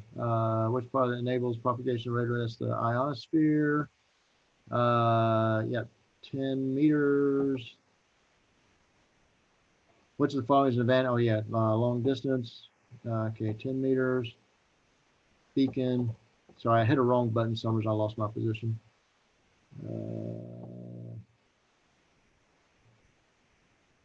Okay. Sporadic E. 6 or 10 meter bands. I think we are back in place now.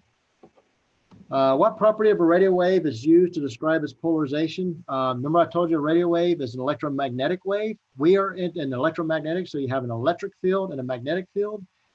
The E field is what we are interested in, being the electric field. So the orientation of the electric field is what determines whether an antenna is vertically or horizontally polarized. If you can just remember that if you have a piece of wire that you're using for your antenna and it's pointed straight up, it is vertically polarized. If it's out and it's horizontal to the ground, it is horizontally polarized. But what you're doing is you're polarizing the electric field. Which of the following is a likely cause of irregular fading of signals received by ionospheric reflection? Random combining of signals arriving via different paths. And now we're getting ready to move in to talk about one of my favorite subjects, and that's talking to outer space. Any questions or comments before we move on?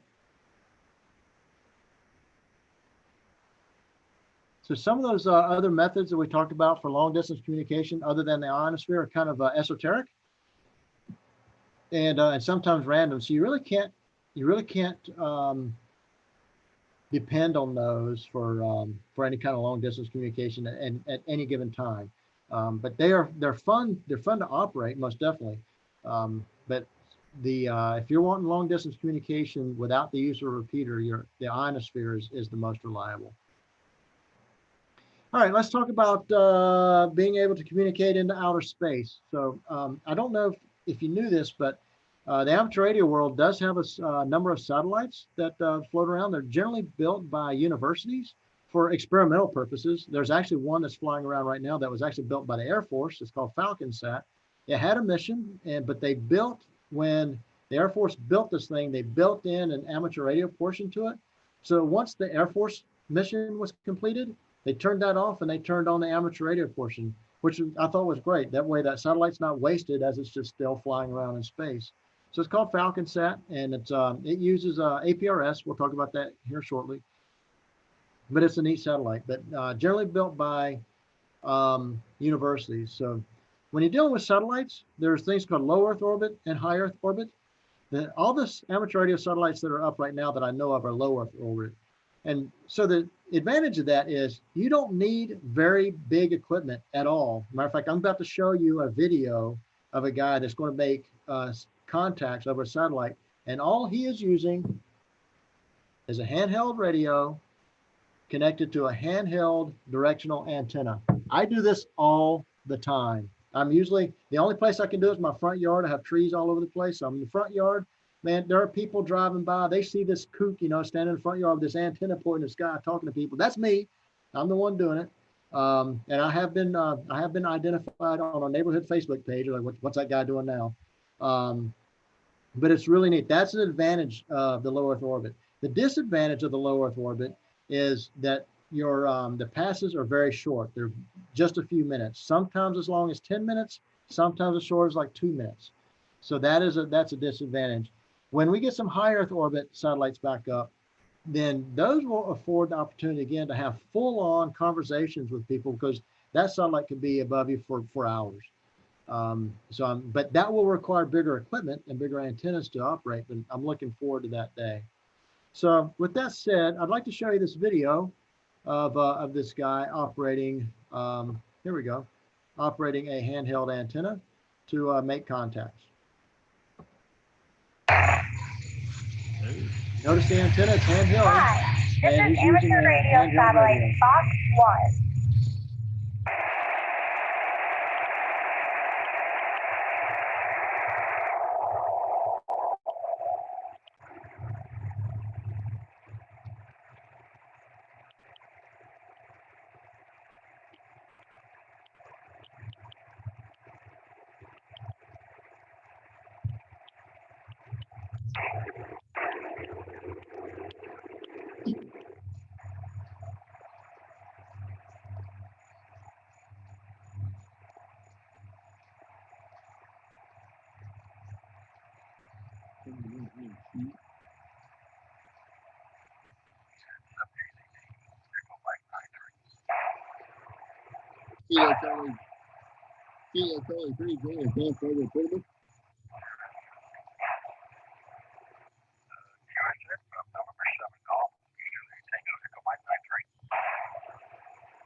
Kilo 3, Romeo Lima Delta from Foxtrot November 20.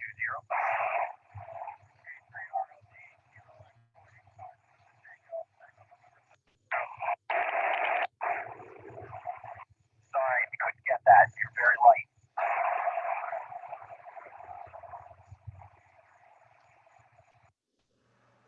If you want to sell on. Yeah. So I managed to find the one guy that puts up a video of doing satellite contacts and doesn't even make a contact. But did you guys actually hear what was coming from the satellite? Did you hear that? So I'll tell you how this works. You'll notice that he has that antenna and he's moving it back and forth and up and down. So through software, you're going to get a general, actually a really good idea of where the satellite's going to come up on your horizon and how it's going to pass over and come down on the other side of your horizon. But with that antenna, since it's so directional, with the advantage of the directional antenna is you're hitting it with 5 watts of radio power, but that directional antenna is taking that 5 watts and making it a bigger signal because it's making it directional, pointing it straight at that satellite. So let's think about this a minute. These satellites, these low Earth orbit satellites for amateur radio, they're about the size of a shoebox, and they are flying around at, I don't know, something like 20-some thousand miles per hour in space, and they're tumbling. So can you imagine trying to hit something like that yeah, it'd be kind of hard, right? And that's exactly what's happening. It's kind of hard to hit them sometimes. So you're moving that antenna, and I told you it's tumbling. That means that signal, the polarization of that signal is constantly changing. So what you're doing is you're changing the polarization of your antenna and pointing your antenna. And when he first started, you heard that squelch, right? You could hear everything, that background noise. But when he finally started hearing the satellite, that background noise got less and less and finally went away, and you're starting to hear people. So he actually didn't make any contacts. When you do make a contact over satellites, it's pretty exciting. And then with the satellites, I told you that there is an amateur radio station on the International Space Station. It used to be only an APRS digipeater, but now they have a voice repeater on there as well. So that's available to you to use whenever it's flying over. And it is actually a little bit lower. And so your time with it's going to be a little bit less as well. So, all right. And oh, by the way, most of the astronauts who end up going to the International Space Station also happen to be amateur radio operators. And sometimes, it's rare, but sometimes they sit down on that radio and they start making contacts with people on Earth. So I've not made a contact with an astronaut yet, but as soon as I hear when an astronaut is going on, I'll go and push people out of the way to get that contact if I have to. So yeah, there might be some willful interference at that point. We'll see. All right. What is the FCC Part 97 definition of a space station? It's any amateur station located more than 50 kilometers above the Earth's surface. The answer is C. Which amateur radio stations may make contact with an amateur radio station on the International Space Station using 2 meter and 70 centimeter bands? That is any amateur holding a technician or higher class license. Really, if you're an amateur radio operator, it doesn't matter which license you have the privilege of being able to make a contact to an astronaut or even through the ISS to someone else. What do the initials LEO or LEO tell you about an amateur satellite? And I mentioned this a while ago. It means it is low Earth orbit. Low Earth orbit. And here we go. And this is in the books. If you get the book, it'll show you a little bit about low Earth orbit right there and high Earth orbit right there. This is the Golf program, which is it's still being planned right now. But hopefully in the near future, we will have high Earth orbit satellites in the air or in space that we'll be able to use as well. So there you go, low Earth orbit down there, very close to Earth. And then you can imagine that's the reason why your passes are so short. Which of the following are provided by satellite tracking programs?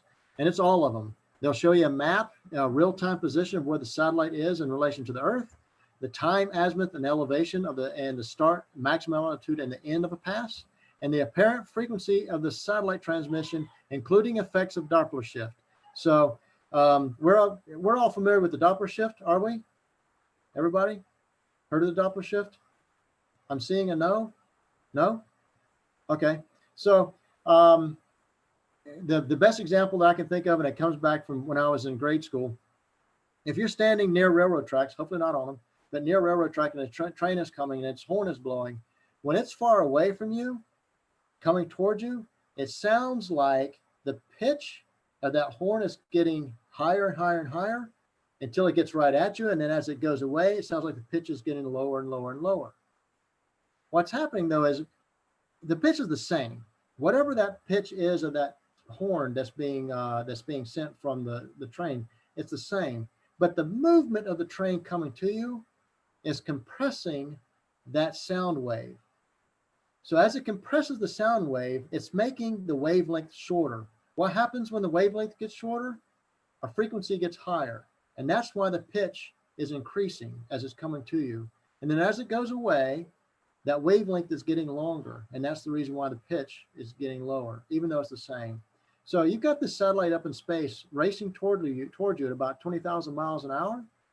You've got the same issue with the radio frequency with the Doppler effect.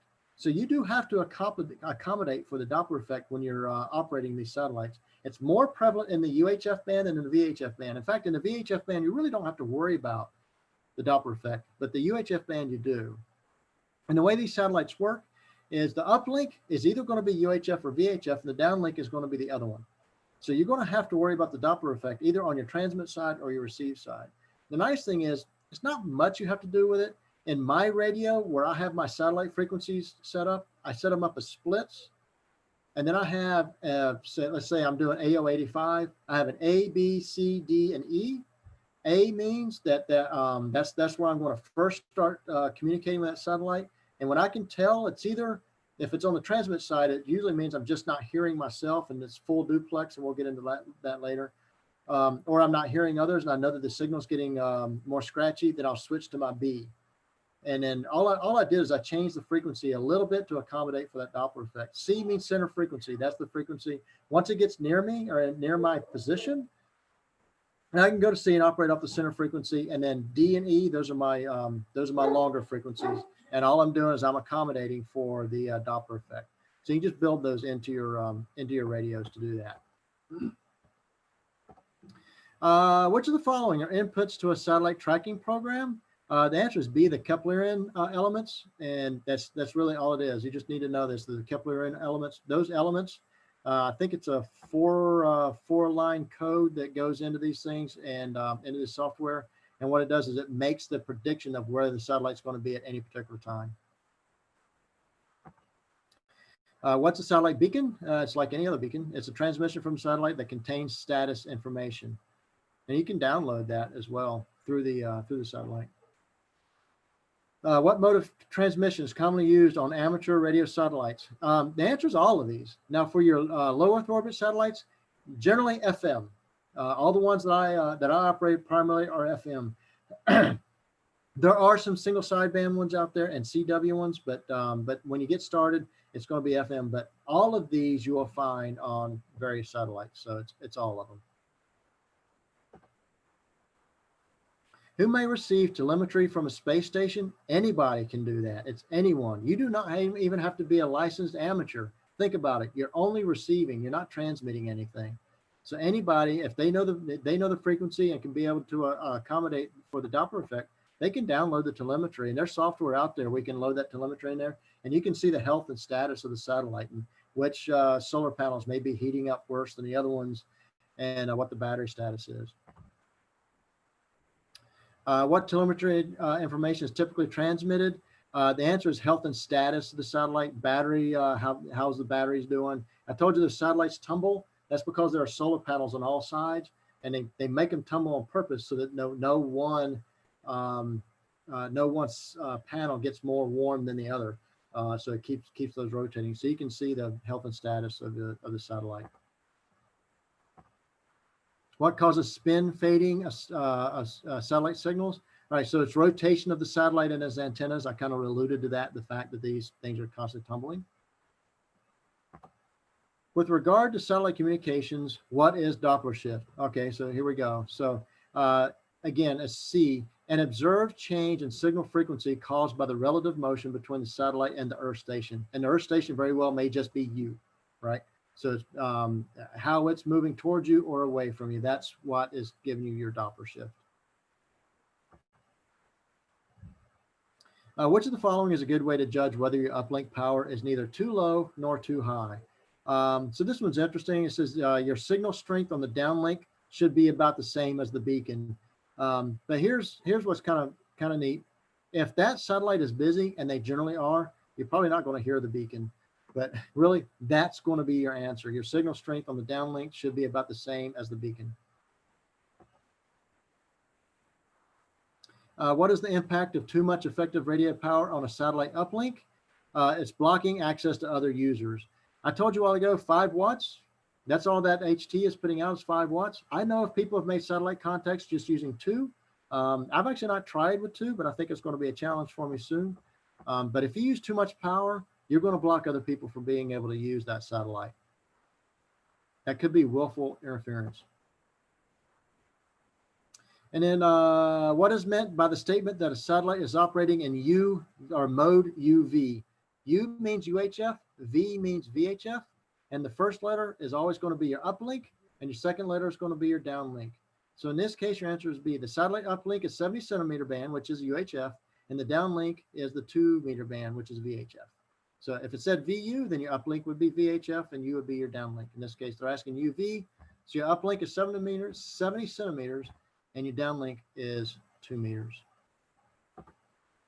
Okay, so before we take a quick break so I can set up to show you some digital stuff, do we have any questions or comments or maybe any interest in working satellites? I hope so, because I love it.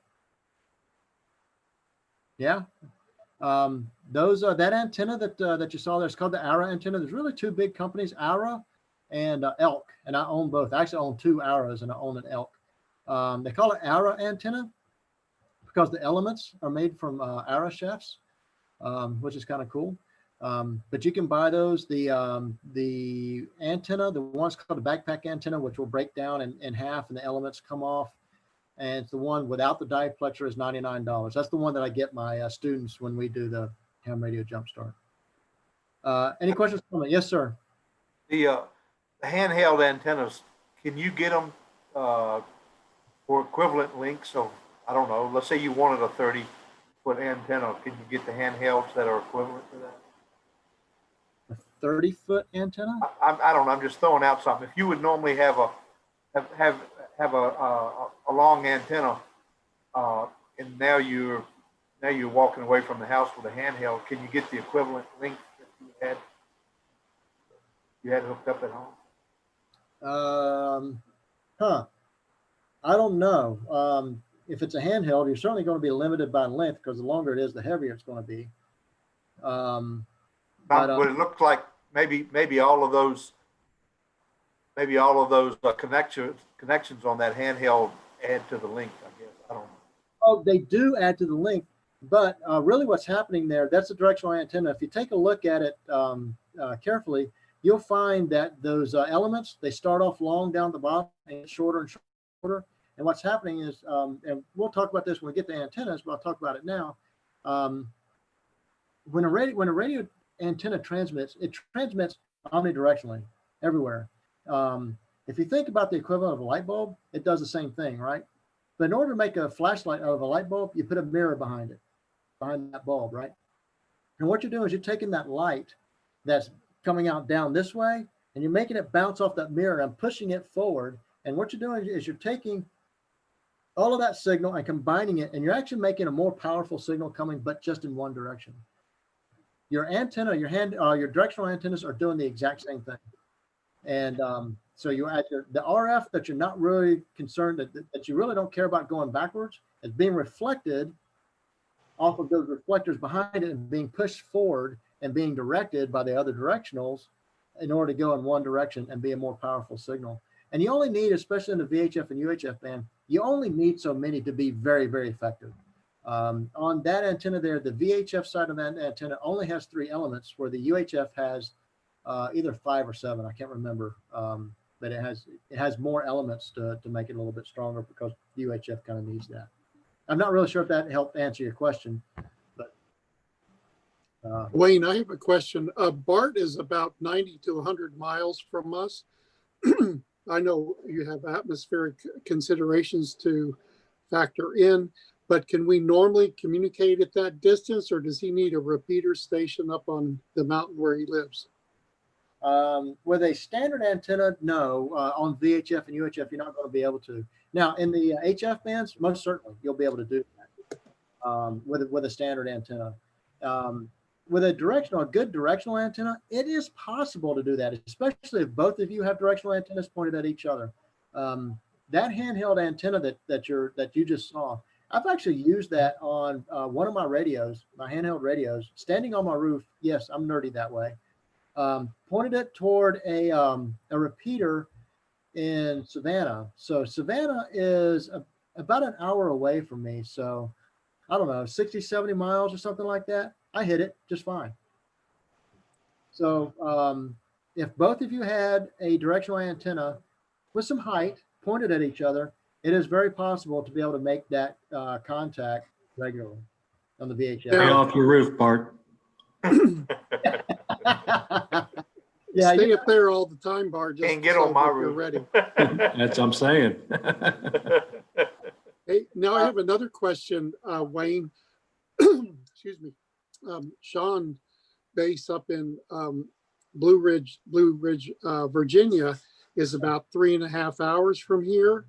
And could we communicate with the HF band if we both had directional antennas, or is that too far? Well, that depends. If Sean is able to have that antenna up on top of the mountain, yeah, that's definitely possible. So I think I mentioned, maybe, I'm not sure. I'm originally from Winston-Salem, North Carolina. The family's out of Black Mountain. So we're talking, was it 115 or some miles? I've been on top of a mountain there with a directional antenna and have talked to folks off of Winston-Salem repeater. Mm-hmm. Is your mom a good cook? We'll go see her. Yeah, so my mom is a chef actually. So, Wow. yeah. So she doesn't, she's retired now. A little funny story. I always have a funny story. My mom's a chef. That she's trained as a chef, and then she worked in restaurants all of her life. And I still have some bad smells in my in my memory from those restaurants. But the school I went to school back in the days when they were still doing busing. So I actually did live in a suburb of Winston-Salem. So every couple of years, I would have to be bused into the inner city to go to school, and then vice versa for the inner city kids coming into the suburbs. We had two high schools. We had a high school for ninth and 10th grade, and then a senior high for 11th and 12th. Well, I graduated in 1986. That year, or 1985, is when everybody decided this whole busing thing is silly. So they stopped that nonsense. And so West Forsyth High School had to change from 11th to 12th to a 9th through 12th. So what's important here is it's the first time my sister and I were in the same school. She was in 9th grade, I was in 11th grade. So my mom, the chef, she wanted to be at the school too, and she found out there was an opening for a lunch lady, and she applied. So I don't know about you, but I don't think a school lunchroom can turn down a chef, right? No. So she got the job. So for my 11th and 12th grade, my mom was the lunch lady. So she worked there, and then I graduated, and then a couple of years later, my sister graduated. My mom decided she didn't want to work at the school anymore, and she was done with food service. So my dad, prior to this point, was a bivocation small engine mechanic and minister. We all know that bivocation small engine mechanic and minister is Spanish for we never had any money. But once we reached this point, my dad ended up being the senior mechanic for the Winston-Salem sewage system, and they were using locomotive engines. So he went from small engines to engines about the size of a room. Well, he tells my mom that there's an opening for an engineer position at the sewage plant. My mom knows nothing about being an engineer in the sewage plant, but she applied and got the job. So I tell my mom I think she's the only chef who worked the food system from in to out. So anyway, I think it's funny. That is funny. All right, we're going to get into digital stuff. We're going to take a break and we're going to get some water. And so I'm showing 240. How about we get started back at 250? We're good with that? Sounds good. Thank you, Wayne. I'll see you guys at 250. Good.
Hey, Wayne, can you change the view on these slides to make that one bigger? Is it currently 100%? It is not. Let me see what I can do about that. Better? Perfect. Awesome. Continuous improvement versus delayed perfection. That's right.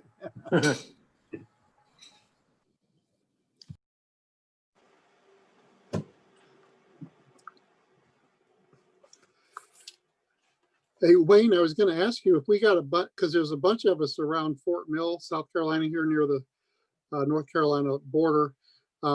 If we got all our, we passed the test and get our equipment purchased, could you come up and help us program, or we'll pay you? Bill will pay you. No, we'll pay you. Yeah, so I won't need to be paid. In fact, I don't know that I could be paid for that. You know what? That's a possibility. And then while I'm up there, I can maybe run up and visit some family. I have some family in Charlotte. We'll call it a love offering. As well as in Winston-Salem. But yeah, we can talk about that later. Yeah. That'd be great. Yeah, because I think that I don't know how many are. I know almost everybody online, and a bunch of them are local or could come here, and then we could train those that are farther away. All right. Now, I'm not sure about Fort Hill. I can look it up. I'm almost certain. Actually, I know in Charlotte there are amateur radio clubs that are around you. And yeah, there's one in York County. It's actually Fort Mill, yeah. like Mary. Yeah. I know those. Anybody there would help you out. In fact, it wouldn't be a bad idea to join up with the club either. But anybody can help you out with that. Hams are generally very open. Yeah, thank you. Yeah, I know York County has a club. Mm-hmm. All right, I'm gonna get some water real quick.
Wayne, I have a question.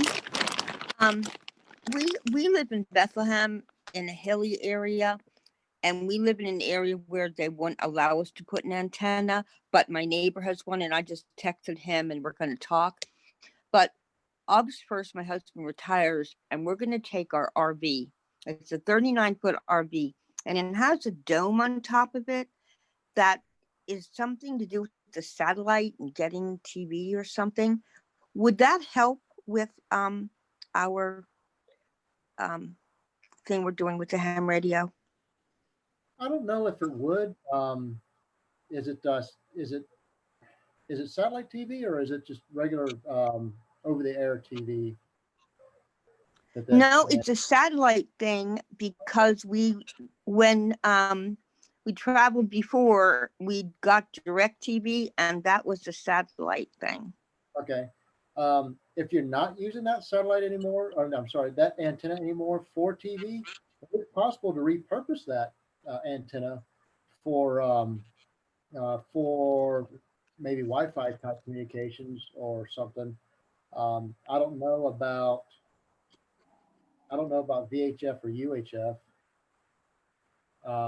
but could it help? Only in certain circumstances. That's if you're not using it. If you're going to repurpose it, but I can't imagine that it would be a huge help in the VHF or UHF area.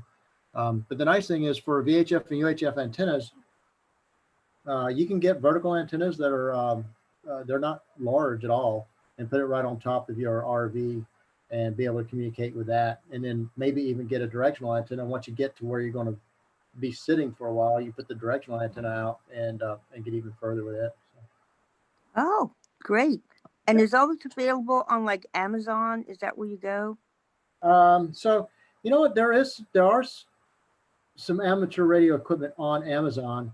I sent some info to Miss Peggy not too long ago. There are some amateur radio resellers or vendors out there. One called Ham Radio Outlet, and they were fast. They knew what they were doing. Their website is pretty easy. It's hamradio.com. And then there's then there's DX Engineering. Ham Radio Outlet and DX Engineering are my two favorites.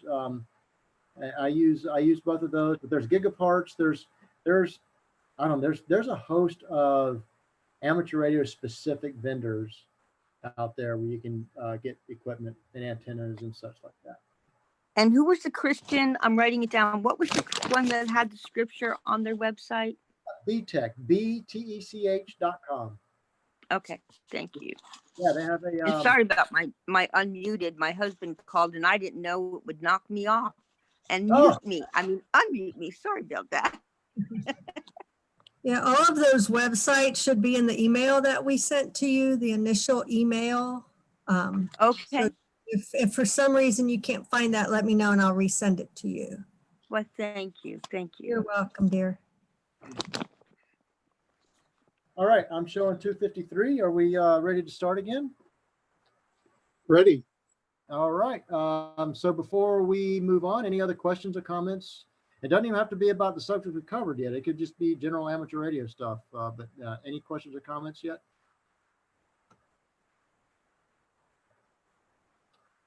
If not, I'm checking my script here.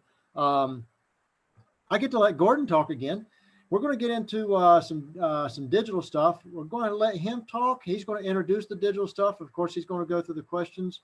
And then before we get into the answer ourselves, I'm going to demonstrate a few things. I'm going to share my screen what you see on my computer when I'm operating my radio. And you'll see some digital stuff on there. And I'm going to talk about APRS and maybe demo some CWs. So let's go ahead and let Gordon take it a minute.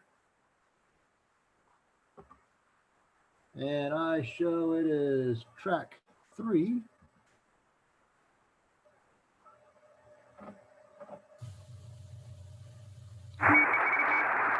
This is CD3, track 3, all about digital modes and your computer coming on the air over ham radio. And what we're tuned into are not computers, but rather hams sending a digital mode called CW, International Morse Code. And you know, we encourage you to learn the code. In fact, in the back of my book, we give you all sorts of code learning suggestions. So be sure and read about learning the code. All hams know the code. Maybe not quite this fast, but they all know Morse code CW, the International Morse code. On your 2-meter and 440 radio, you probably won't hear any CW conversations, but you may pick up CW as it comes off of a repeater station. On VHF and UHF, CW is between 50 and 50.1 megahertz on 6-meter band, and CW only is from 144 to 144.1. Don't operate FM down at the bottom of the 6 or the 2-meter band, reserved exclusively for CW. So if you're into computers, you're going to have a great time both sending CW or decoding CW or decoding digital signals, or for logging contacts and contact information on your computer. Your computer and ham radio are going to be best friends. Wow, that operator's really going fast on CW, but maybe it's via electronic keyer or maybe a computer keyboard, certainly a little faster than what you could do with a straight key. Now, on your little 2-meter handheld, 440 handheld, you probably won't find any CW, but with a worldwide radio, especially here on the 10-meter band, you'll bump into CW. And let's tune around and see what else we hear. Wait a minute, what's that? Oh, that is PSK 31. And you know, there's a lot of digital modes that you and your laptop or palm top or fixed home computer can tune in, and the computer does the work, and you see the readouts of this type of transmission coming in over ham radio on your computer screen. Yep, no mistaking the sound of PSK 31, a little whistle with a warble in it. Well, let's tune around some more. There's some more PSK 31. Wait a minute. Ah, you know what that is? That's radio teleprinter, RTTY, another form of digital communications. Wow, what's that? Oh, they're tied into the internet. Yeah, WinLink stations, sending packets of information. And then you really get some strange sounds out there on the airwaves. Wow, that's pretty interesting. Well, these are digital modes, including multi-frequency shift keying. And if you think this sounds strange, only your computer would love this sound coming over ham radio, that you, as a technician class operator on specific bands allocated for you to send digital modes, may do so up on 10 meters. How about this very strange sound? Only your computer would love this. Your computer's sound card provides audio to the radio's microphone input and converts received audio to digital form to show up on the screen. The connections that might be used for a voice transceiver tied into a computer for digital would be receive audio, transmit audio, and push to talk. The computer sound card port is connected to a transceiver's headphone or speaker output for operating the digital modes, and that goes to the microphone or line input on your computer. The Federal Communications Commission is considering a petition to allow technician class operators, which you're going to be shortly, to operate various digital modes down in their CW portion of the HF bands. So digital modes like packet radio, IEEE 802.11, JT65, these are all exciting, but the latest of excitement is FT8, and that's a digital mode capable of operating in low signal to noise conditions that transmits on 15-second intervals. The FT8, you can barely hear it on your multi-mode radio, but it comes through loud and clear on the screen of your monitor. So digital modes allow us moon bounce, for Earth contacts, weak signal propagation beacons, meteor scatter. Wow, digital modes are for you and your computer. Now, to send digital modes, you need a terminal node controller, a TNC, tied into that worldwide radio. And they also do digital modes on 2 meters for moon bounce and meteor scatter work. To receive digital modes, all you need is a sound card program and a computer program to decode those digital modes. And there are many computer programs for decoding ham radio digital modes tied into just your sound card direct. But if you wish to transmit, then you need a little more added goodies to go with your ham set. How is this computer sound card used when conducting digital communications? Well, the sound card provides audio to the microphone input and converts received audio, like some of these digital tones you've been listening to, into a screen readout. Yeah, a lot of digital sounds out there. We have test questions about packet radio, a very powerful type of transmission that allows us via Pactor to interconnect into the internet. Packet radio, a packet transmission, has a checksum, which permits error detection.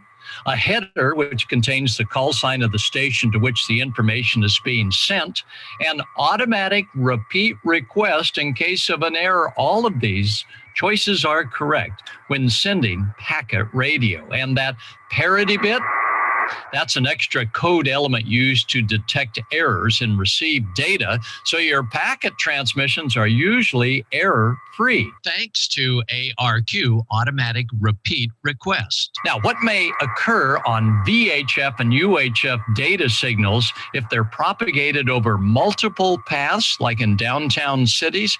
Well, sometimes error rates are likely to increase because of multi-path errors. Common method of sending signals to and from a digital satellite? Well, let's tune it in. That would be FM packet.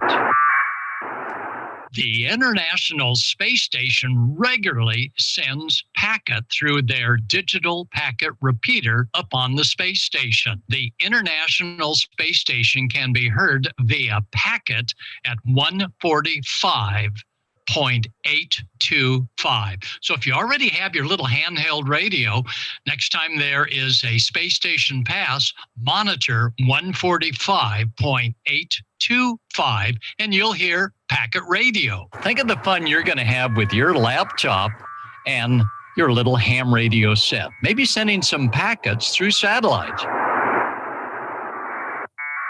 All right, have your little handheld out. Tune down to 144.390 and see if you tune into Automatic Position Reporting System, packets, APRS. These bursts of data are packets of positional information as scored on a latitude and longitude transmission out of your little GPS set into a mapper, into a reading device that then sends it out over the airwaves. APRS, Automatic Position Reporting System, depends on a global positioning system receiver in your vehicle, or now they've got them built in the ham radio handhelds, and it takes the NMEA 0183 format, sends it out over the airwaves. So you can look on your computer, try APRS.FI, and find hams all over the country squawking their positions onto 144.390, where these sounds are turned into readouts that anyone and everyone on a computer going onto the internet will see where you're located. So pretty neat, these digital modes, your new technician class license, and ham radio. And you're really going to enjoy APRS, Automatic Packet reporting system, sometimes called automatic position reporting system, but for the test, automatic packet reporting system, providing real-time tactical digital communications in conjunction with a map showing the location of stations. And many handhelds these days have the global positioning system built right in to the APRS unit. Here's a ham that has his computer rolling, and he's just a youngster. Hey, Sydney, how old are you? My age is 90, and I appreciate every day of it. I get to do everything I want to do. 90 years young. Talk to pretty girls. So that's pretty good. So now what I would recommend is everybody becomes a ham. An amateur, that is. It's a good sport. It's good to be a friend with everybody, and I strongly recommend it. I would recommend it to anybody. Is that enough so far? That's a great one. Sydney's on our net every morning, 7250 kilohertz, and we hear him young, loud and clear. We're tuned in to Phase Shift Keen, PSK. You can really tune into it easily at 14.070, where you can, as a technician class operator, monitor, no transmission down there on 20, but monitor the airwaves. PSK 31 is a low rate data transmission mode. All you need is a sound card and the program to decode this. Well, you don't need a sound card to decode this type of voice transmission. All right, we're tuned into the WIN system gateway. I'm going to transmit now, and we're going to see if Terry's out there. Hello, Terry in Arkansas. Are you with us? You're on the air. How about telling everybody about the WIN system, WB6NOA? Then we wait for a second for the signal to come through the internet. Yeah, the WIN system has repeaters all over the place.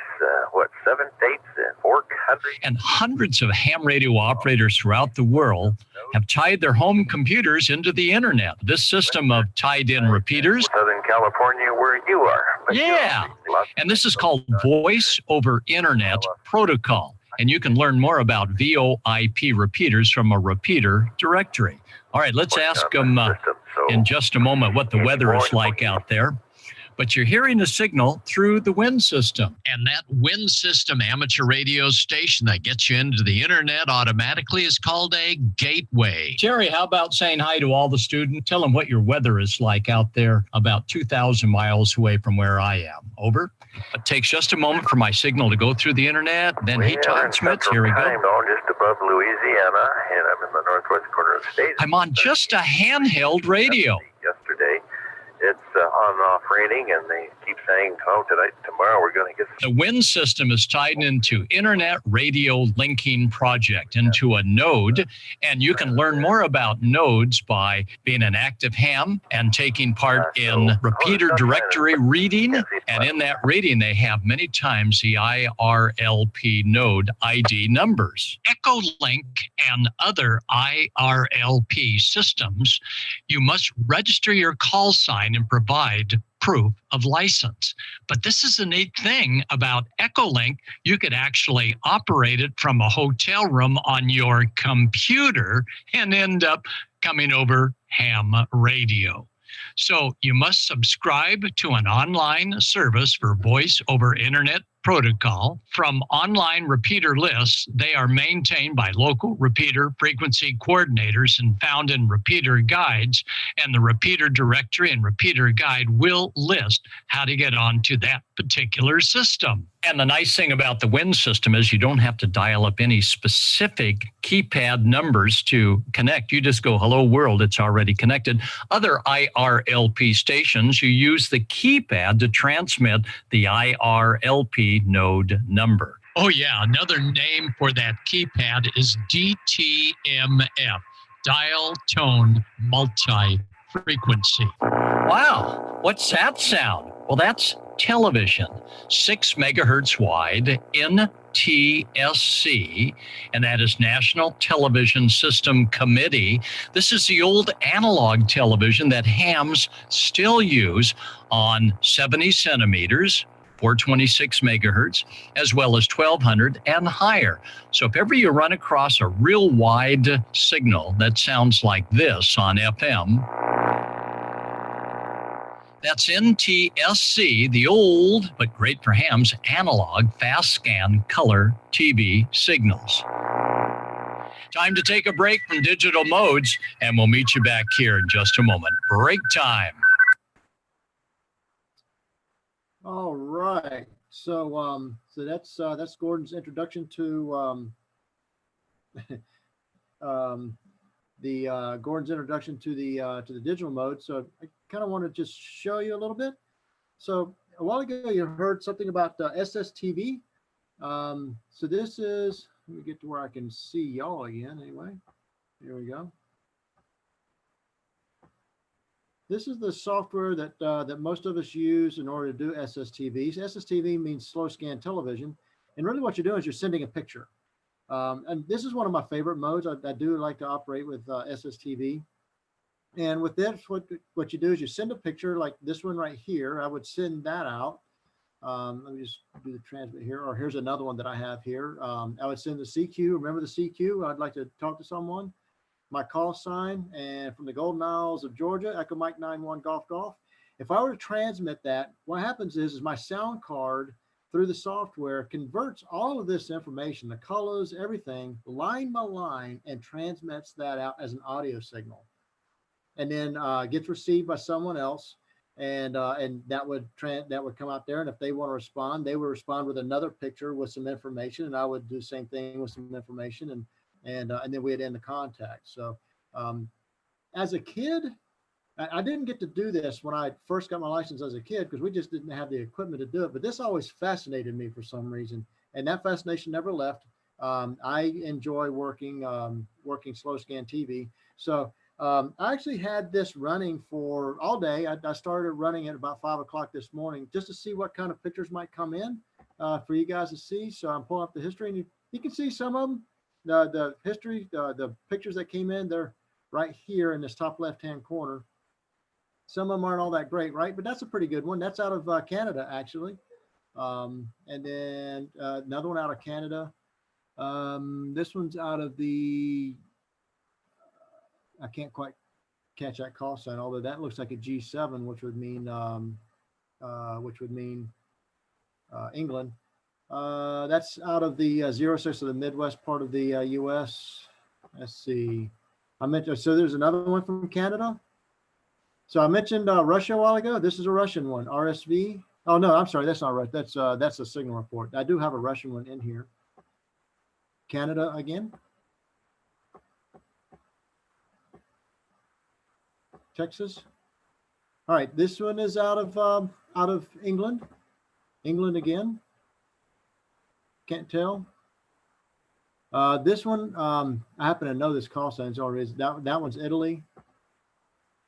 Italy again.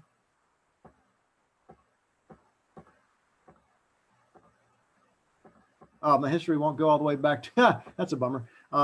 This one, I think it was Italy, but I didn't get a chance to show you the Russian one. You'd have been fascinated if you saw that because it was nice and clear coming all the way from Russia. So, so this is a neat little thing you can do with your ticket, with your even with your technician license on the 10-meter band, but also on VHF and UHF. On VHF and UHF, what's nice about using slow scan TV is the pictures come out usually pretty clear and it's fast. And the International Space Station occasionally has SSTV events where they're transmitting SSTV from the space station. They did this New Year's Day, not this past one, but the one before. And I had my students, we built our own antennas using PVC tube and tape measures. And we built our own antennas, and we were out in a big field, and we were capturing the SSTV signal coming from the space station, which was kind of cool. So that's SSTV. Wanted to show you that, which is kind of neat. So so the next thing is this. If I'm doing digital modes or pretty much any mode, what you're looking at here is my computer interface, the software that I use to control my radio. So I'm on the PSK portion of the 20-meter band. You heard Gordon mention 14.070. That's where I am right now. So I'm going to turn my volume up on my radio. Hopefully you'll hear some PSK.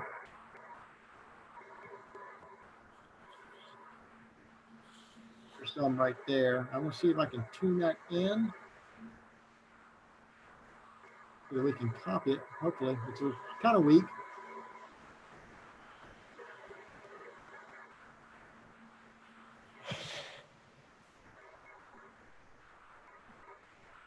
There you go.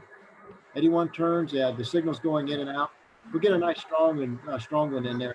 We'll be able to see it. This is one of the digital modes. There's a plethora of digital modes. Here's the thing about digital modes. They use your computer.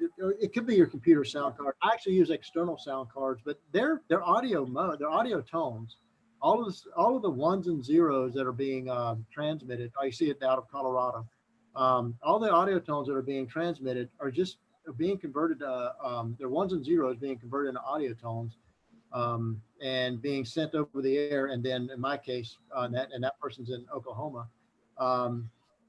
That is being received here. Oh, here's a nice loud one. Being received here again, audio, and it's just being converted back to the ones and zeros so they can be printed up on my screen right here. So one of the nice things about digital modes, they're pretty easy to work. You're just working keyboard to keyboard, but they're also very small bandwidth, same as CW. And how that's important is if you have very bad band conditions, voice modes might not get through because they take a wider bandwidth, where your smaller bandwidth signals will be able to get through. So I'm going to turn my mode on my radio to CW.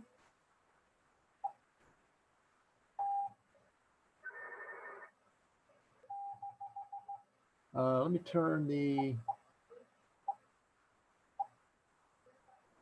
side tone level up.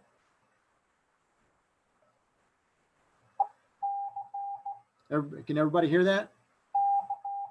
So yes. I'm just operating my radio. I'm just doing CW. I'm actually not transmitting anything. I've got the power turned down on my radio. Let's see if I can get this thing to actually decode the signals. Not bandwidth.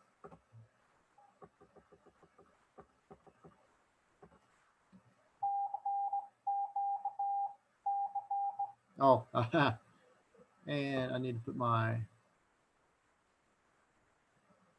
CW.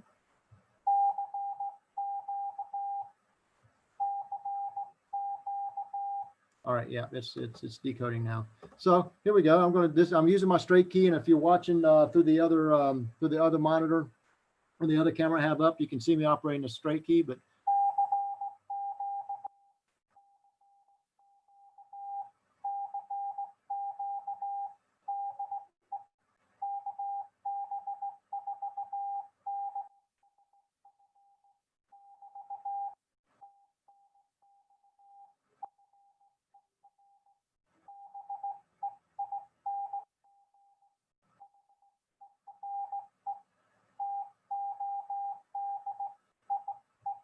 that's when you make a mistake.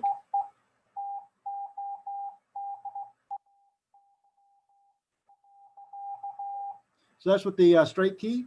And then Gordon mentioned something about electronic keyer. That's this other key that I have here. That's the automatic key. So what's nice about it, if I push on one side, I get all DAWs. You probably know them as dashes, but we call them DAWs.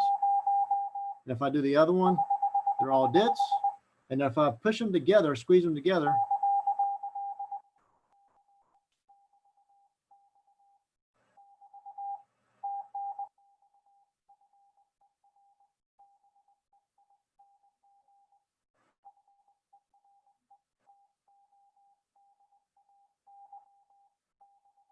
as you can see, using the automatic keyer is a little bit easier than using the straight key. But so when you think of digital modes are ones and zeros, which is on and off. So CW, believe it or not, was the original digital. That's what we like to say, but because it's all it is, it's on and off.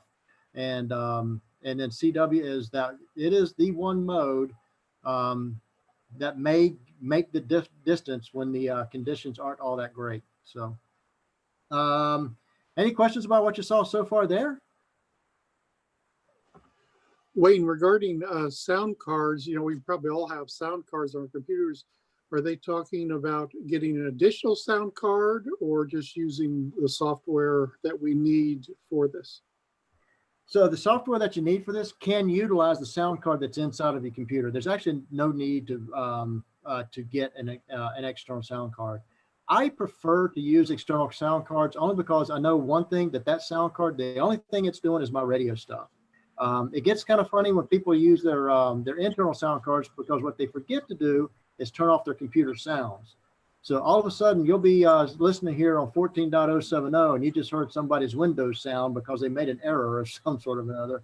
And that gets transmitted over the air. So I tend to like to use external cards. I do have two of them. One's for my HF radio and the other's for my VHF radio, which I'm about to pull up the software for that to show you APRS. But I do prefer external cards. Okay, thanks. You're welcome. All right, so Hey, Wayne. Yeah, go ahead. Jimmy, just quick, when you were showing the preview of those images before, were they grainy because they were previews?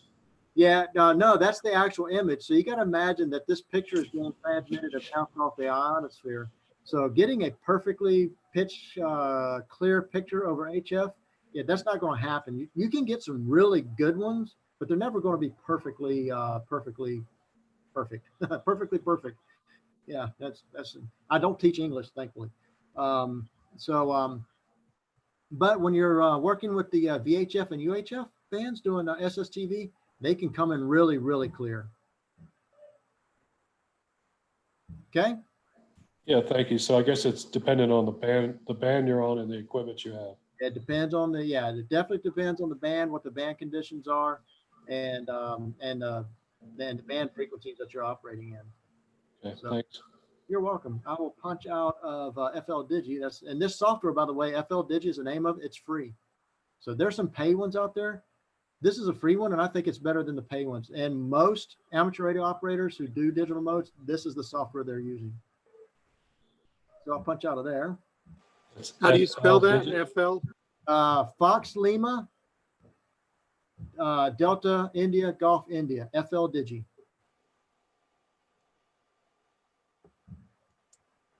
So now what I'm showing you here is this is APRS that Gordon was talking about. Let me turn up my radio over here now. If you get APRS come through, you'll hear it. We actually have a decently active APRS area here. Where you guys live up near Charlotte, yeah, get ready because that is crazy active. It's kind of nice. So I'm using some software here, again, free. This is called Pinpoint. And I have this set up on my other sound card, which is connected to my VHF radio. But I can receive packets. I can transmit packets, whatever. I'm going to transmit my my location. I transmit my own location, so a send position beacon. Just transmitted. And there we go. That is me right there. In the Golden Isles of Georgia. That's my home right there. And you can see we have some other some other APRS going on here. Now, if you want to do APRS from home, just like what I'm doing, you're going to need some software in order to be able to do that. But if all you want to do is receive, you actually don't need anything. If you want to see what's going on in APRS, there is a website. It's a Finnish site. It's called aprs.fi. And that's it here. And you can see I'm still in my general location here. You can see what's going on there. There's actually a vehicle that's traveling. That's a good friend of mine, KK4JMW. But if I was to zoom out some, kind of move up this way toward North Carolina. There's Columbia, South Carolina. You see it's pretty busy. And it's getting busier and busier and busier. A lot of weather stations out there. So that's something. So he mentioned you can send tactical real-time information. A lot of people use them for weather stations and such. You can do text messages. Through APRS, I could actually send you a text message to your phone through APRS. And you would be able to do the same thing once you get your license with anybody else. And people can reply to your text, even if they're not a ham radio operator. I think I'm pretty close. Well, that's Blacksburg. There's Statesville right there. It's so covered up, I can't see where I am, but there's Statesville. So I know I'm pretty close into there's Charlotte right there. So there you are. You guys have quite a bit going on in the APRS world there in your area. So this is all off of APRS.fi. When my students get their weather station, their weather buoy up and running, you'll actually see that on here as well. So anyway, so that's APRS. It's a packet. Whenever you hear it, if those of you remember the old modem days, yeah, it sounds a lot like those modems because it is the same technology. It's the same signal. Now I saw I got a chat and I must have covered up that chat, or a chat came through. Oh, here we go. Helpful down. Oh, good. All right. Cool. Thanks for that. I appreciate that. All right. So there is APRS. Any questions about that?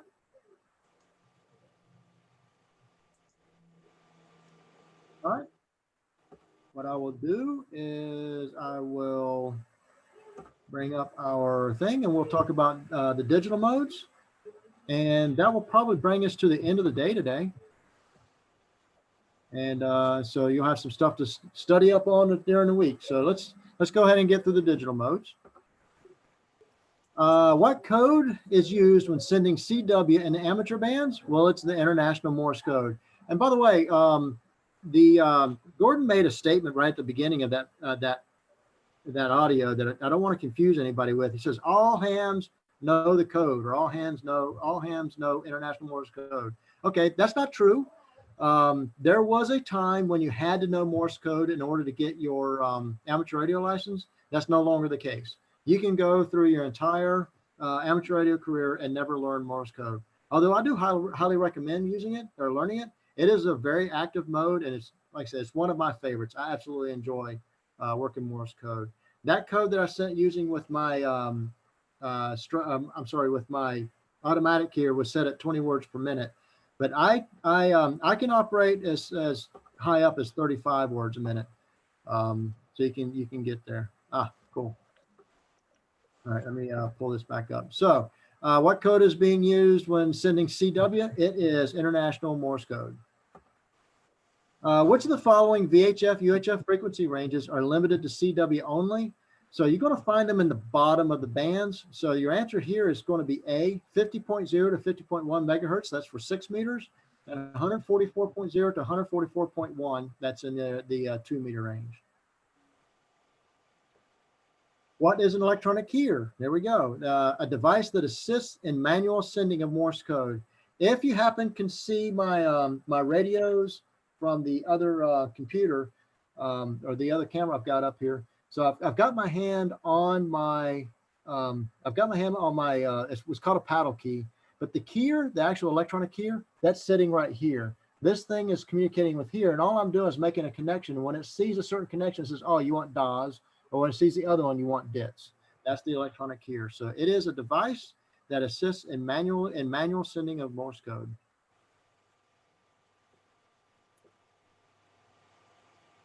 How might a computer be used as part of an amateur radio station? It's actually all of these. We didn't talk about logging, but for logging contacts, I use both an electronic log on my computer as well as a written log. But there are logging programs out there. If you're taking notes, my favorite one is by N3FJP, I believe it is. And it's called the Amateur Contact Log. I love that. And that actually connects up to my computer and my radio as well. And so as I'm communicating, all I got to do is, double click on the call sign. That automatically goes into the logbook along with the time that I started and the time that I finished and such. So that's kind of nice. So all of these for logging contacts or contact information, for sending or receiving CW, and for generating or decoding digital signals. All of those apply. How is a computer sound card used when conducting digital communications? It's C, the sound card provides audio to the radio's microphone input and converts received audio to digital form. Now let's think about this a minute. It's all audio. It's still just audio. We're sending ones and zeros, but there's really, don't get all caught up in that it's some esoteric magic. It's really not. It's all audio. Did you know? So when I told you about my students doing the SSTV event with the International Space Station, right? So they built their own antennas. out of PVC and tape measure, and went out and we captured this SSTV signal. You know what they did? And this, I did this on purpose. It was coming over the radio. I had them take either their phone to record it or a voice recorder and put it up against the speaker of their radio. And then that signal was being recorded on the speaker, right? Or into the recorder. Then when we got back to where I teach the classes, which happens to be a church, when we get back there, then I opened up that MMSS TV software, which is what I had up a while ago where you could see the pictures. And I just had them take that recorder and play back that audio into the microphone of their computers. And the picture started showing up on the screen. And I did that just to prove a point that this is just audio. It really is. You're taking these digital signals, converting them to audio, and then back onto the other side. So anyway, to me, that's kind of cool. Which of the following connections might be used between a voice transceiver and a computer for digital operation? So here it's receive audio, transmit audio, and the push to talk. And the push to talk might come from like your from another COM port or something. Which computer sound port is connected to a transceiver's headphones or speaker output for operating digital modes? So it's going to be the microphone. Whoa, hang on a second. Sorry about that. So once again, APRS or packet. So if you think about it, if you're wanting to transmit something from your radio, then that signal is going to come from the speaker of your computer and go into the microphone input of your radio. So so it's going to go to the microphone and vice versa. For this one, the computer sound card is connected to a transceiver's headphone or speaker output for operating digital modes. So, and it's going to be the microphone or line input C. Which of the following connections might be used between a voice transceiver and a computer for digital operations? This one, you're looking at D, all of them. Packet radio, IEEE 802.11. Does anybody know what that is? That's Wi-Fi. Mm-hmm. That's Wi-Fi. JT65, which is a slow speed digital mode that was developed for doing moon bounce operations. So they're all correct, every single one of those. What is FT8? I didn't pull up FT8. When we meet next week, I'll pull up some FT8 so you can see that. That uses a different piece of software. So what is FT8? It's a digital mode capable of operating in low signal to noise conditions that transmits on 15-second intervals. So, and I'll show you that whenever I pull up FT8 next week. But you'll need to have the your system clock on your computer set correctly, and there's some software that can help you out with that and do it automatically. But for the first 15 seconds, some stations will transmit where others are receiving, and then vice versa. So it works off of 15-second intervals. Which of the following operating specialties is supported by digital mode software in the WSJT suite?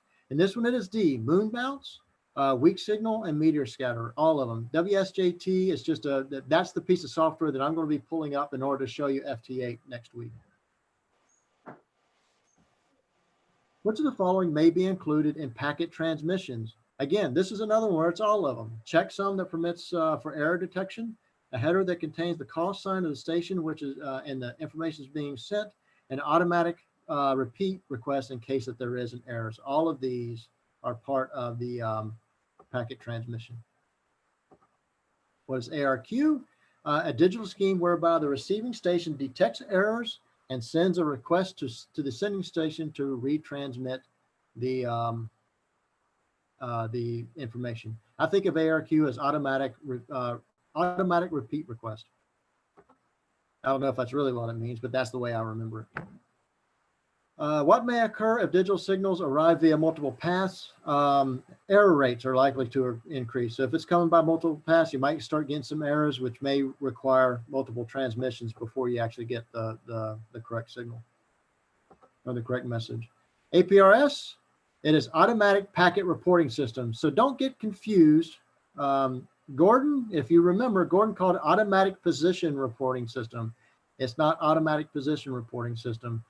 People get confused with that because it does use GPS. It's automatic packet reporting system. So just remember that. Which of the following is an application of the APRS, or Automatic Packet Reporting System? So it provides real-time tactical digital communications in conjunction with a map showing the location of the stations, which I showed you that with my software and with APRS.FI.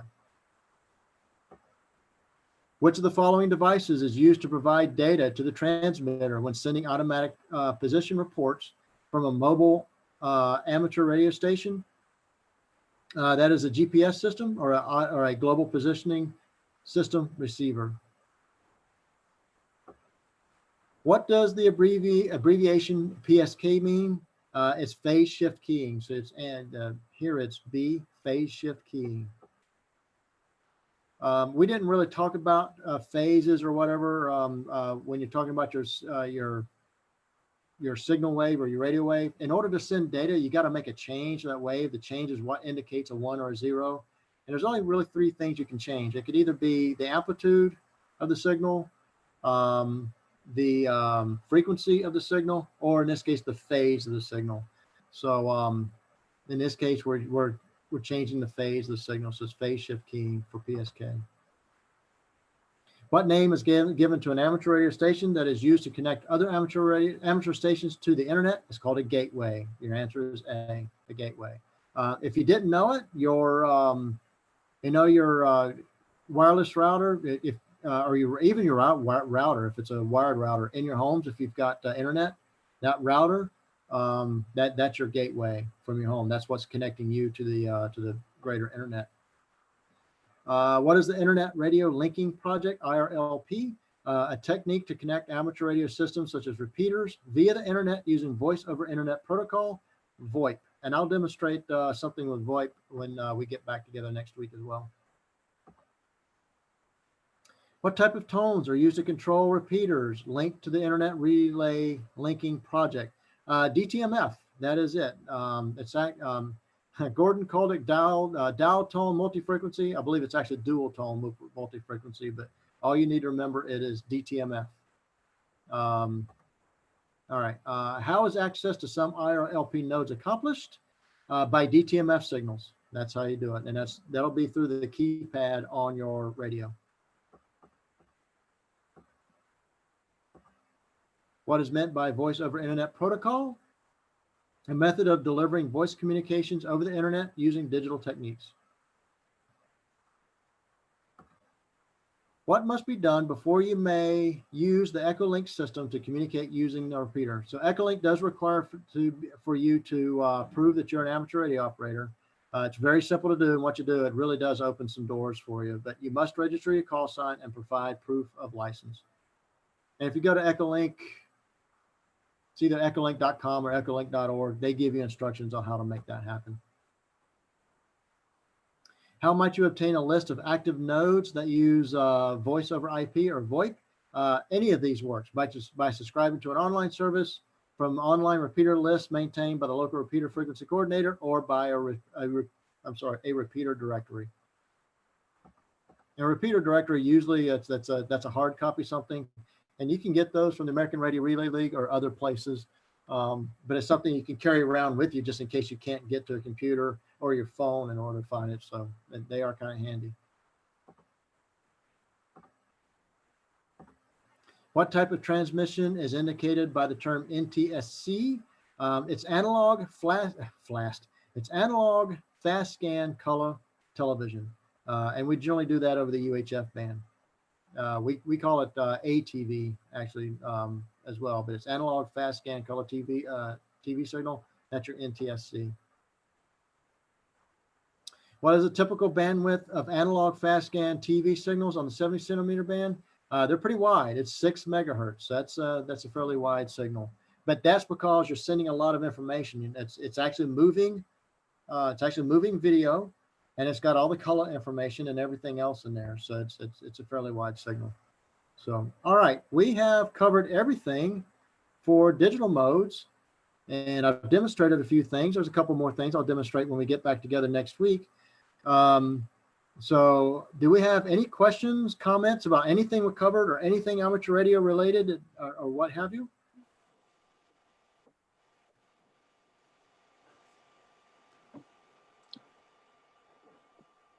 Nothing at all? All right.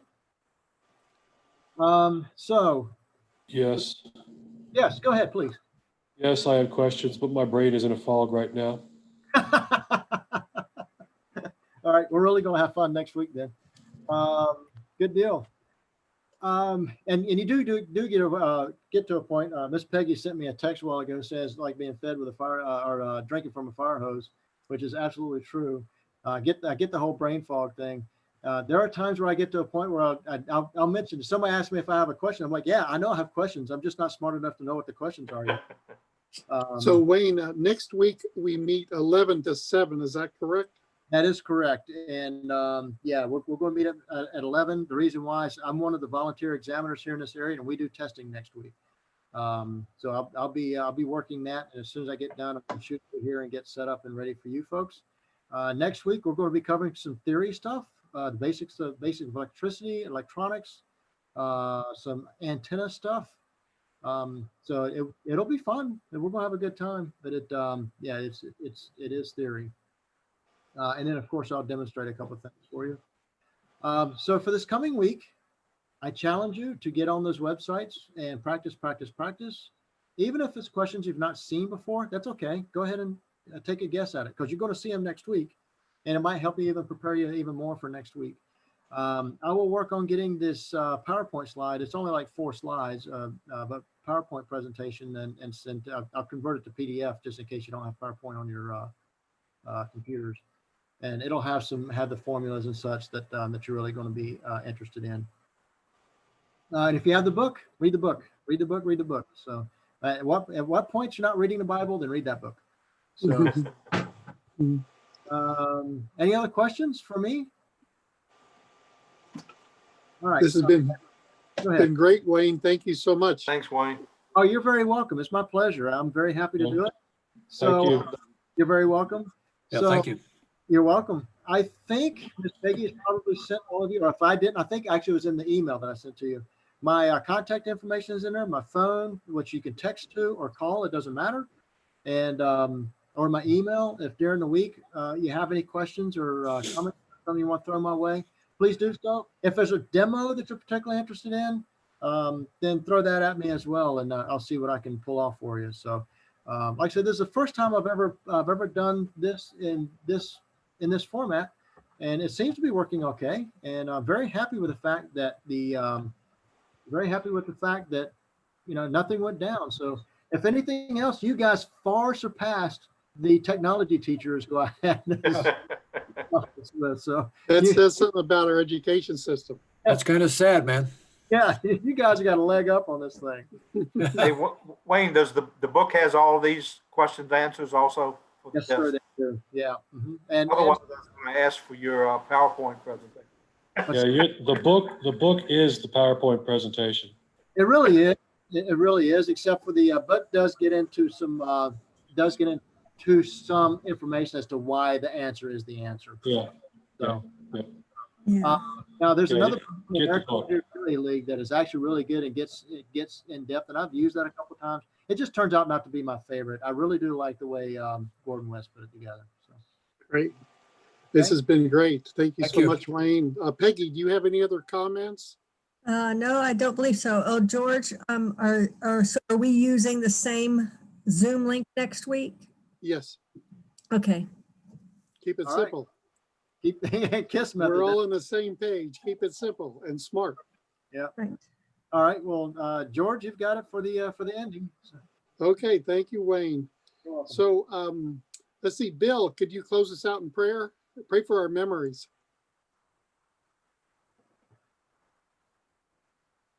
Absolutely. So I can find my mute button. Heavenly Father, thank you. We do need your help with our brain. Allow us to remember, allow us to learn this week, and continue to process what we've gained today. Great assets and a great opportunity to move our communication forward. I ask, Lord, that you bless Wayne with his time and everything that he's putting into this. Thank you, Wayne, for this. We ask that you bless his home.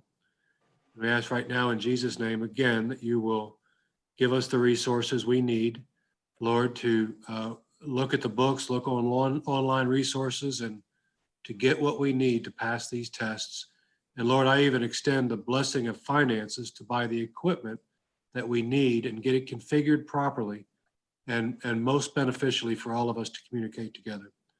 Lord, we just ask this in Jesus' name. Amen. Amen. Thank you, Dr. Bell. Amen. Thank you, Wayne, and thank you, everybody. Have a great weekend, Thank and you. we'll see you next week. Thank you. Thank you. Bye. Adios. Thank you all. Adios, amigos. Hey, my bird man. Hey. Good job.